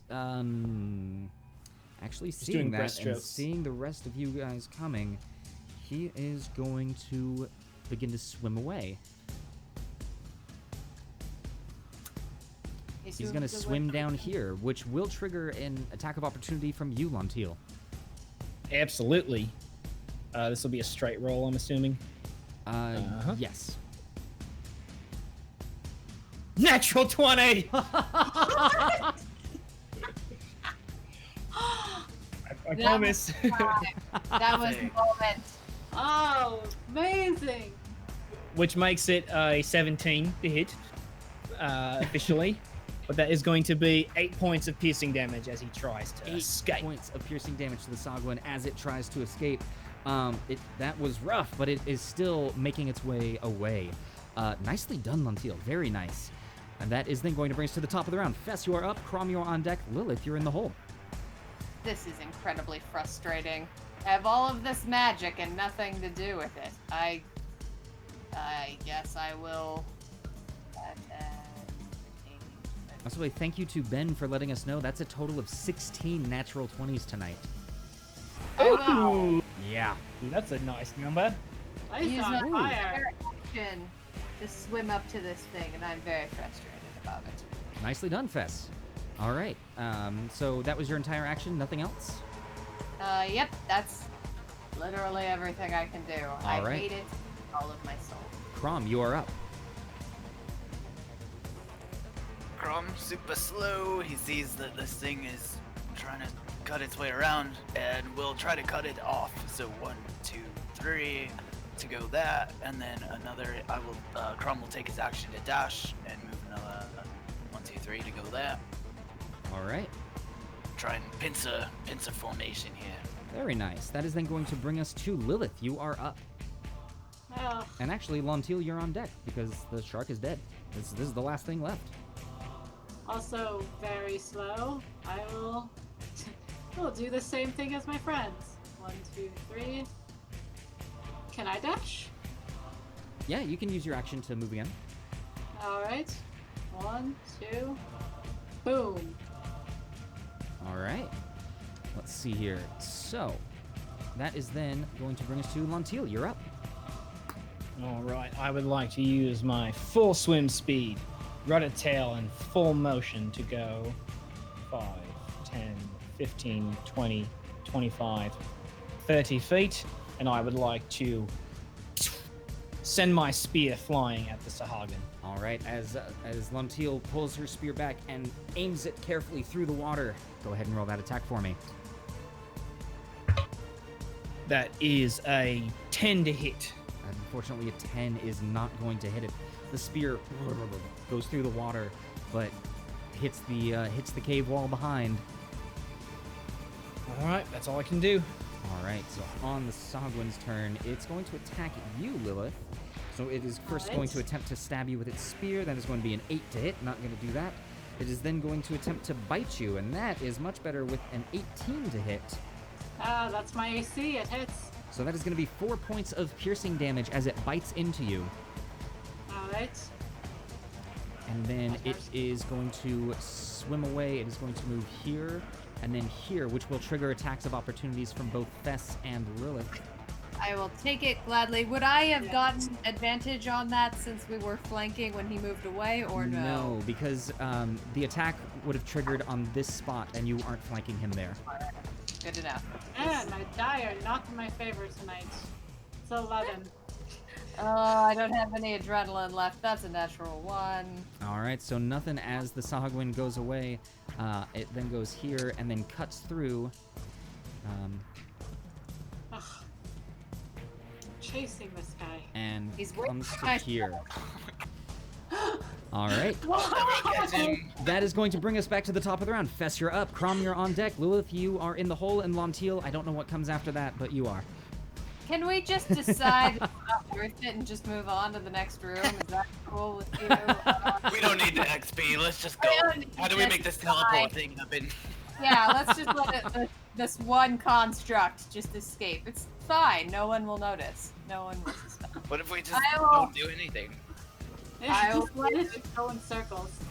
My entire action to go catch up to it. And I will do so complaining the whole time. That's my turn. Alrighty, that is then going to bring us to Chrom. You're up. Yup. 1, 2. My entire movement puts me here, just out of reach. So I suppose I'll do the same. And then 1, 2 will go here. Who knows where he'll go next? But Where it stops, nobody knows. yeah. All right. Lilith, you are up. Lontil, you are on deck. There's some bubbles like coming out of my mouth as I'm cursing my way through this. Ah, All right. This is not bad. Lontil, you're up. Oh, yes. I would like to, in a roundabout way, swim. Oh, wrong toggle. Swim across here, All right. draw my dagger, and make an attack. All right. Go ahead and roll that attack for me. That's going to be. Okay, again, quick math. 13 to hit. 13 does hit. Go ahead and roll damage for me. All right. That's going to be 4 points of piercing damage. 4 points of piercing damage. The Sogwin is looking still rather strong. Boy. Anything else from you, Lontil? Nope, that'll finish. All right. bringing us to its turn. It is going to spin around, and it's going to attempt to attack you, Lontil, seeing that you are the only one that is really able to keep up with it. So it is first going to attack you with a spear. That's going to be a 7. Nothing happening there. And then its bite. That is a cock roll. That's going to be a 14. Nothing's going to happen there. It's... Oh, boy. I'm the bigger fish. Oh, boy. It's Wizard. going to move here, which is going to prompt an attack of opportunity from Chrom.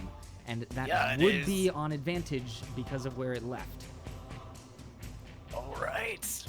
Time to make a Sahagwin sandwich. I think we should. Good thing that was on advantage because that was a nat 1 and a 14, so that will be a 21. to hit. 21 will hit. Go ahead and roll damage. No, that will. Sorry, excuse me. It'll only be a 20. It's to still hit. going to hit. Go ahead and roll damage. My javelin is not magical, but that's okay. It can be in your mind. It's That still will be, that will be 9 points of piercing. 9 points of piercing damage from the javelin. The Sogwin is still moving strong. It's going to then move here, which is going to trigger an attack of opportunity from Lilith that is not on advantage. Okay, different die. Let's try a different die here. Okay, that is much better. 16. 16 does hit. Go ahead and roll damage. Fantastic. Oh, I have never hit with my dagger before. This is a new thing. Oh, max damage! Yeah. Fabulous. 6 points of piercing damage. 6 points of piercing damage. As the Sahagwin attempts to get away from you, you are able to very quickly jab at its underside, and you cut its belly open, seeing part of its entrails seep into the water. It dies. Yes! Yes! As it is And Well attempting... done, everyone. MVP, it's dead. Oh god. Oh my god! Can we get out to the water? As you are attempting to then get, well, as it was attempting to get away, you all feel the rush of water moving past you. And that is where we are going to end tonight's session of the Gauntlet. All right, all right. Alright. My goodness gracious. Oh, that was a rough one. That was really well done. First off, congratulations on not dying in that first room. That was amazing. Real close, real close. Really I close. thought it was gonna be done in the first 10 minutes. I would say thank the audience, but let's also be honest, the audience is who gave that to you. So, thank some of the people in the audience. We still love you. We still live for our audience. Always, for glory. For you. And you always make up for your mistakes with the Chaos Wheel, so Yes. we trust you, and we appreciate you.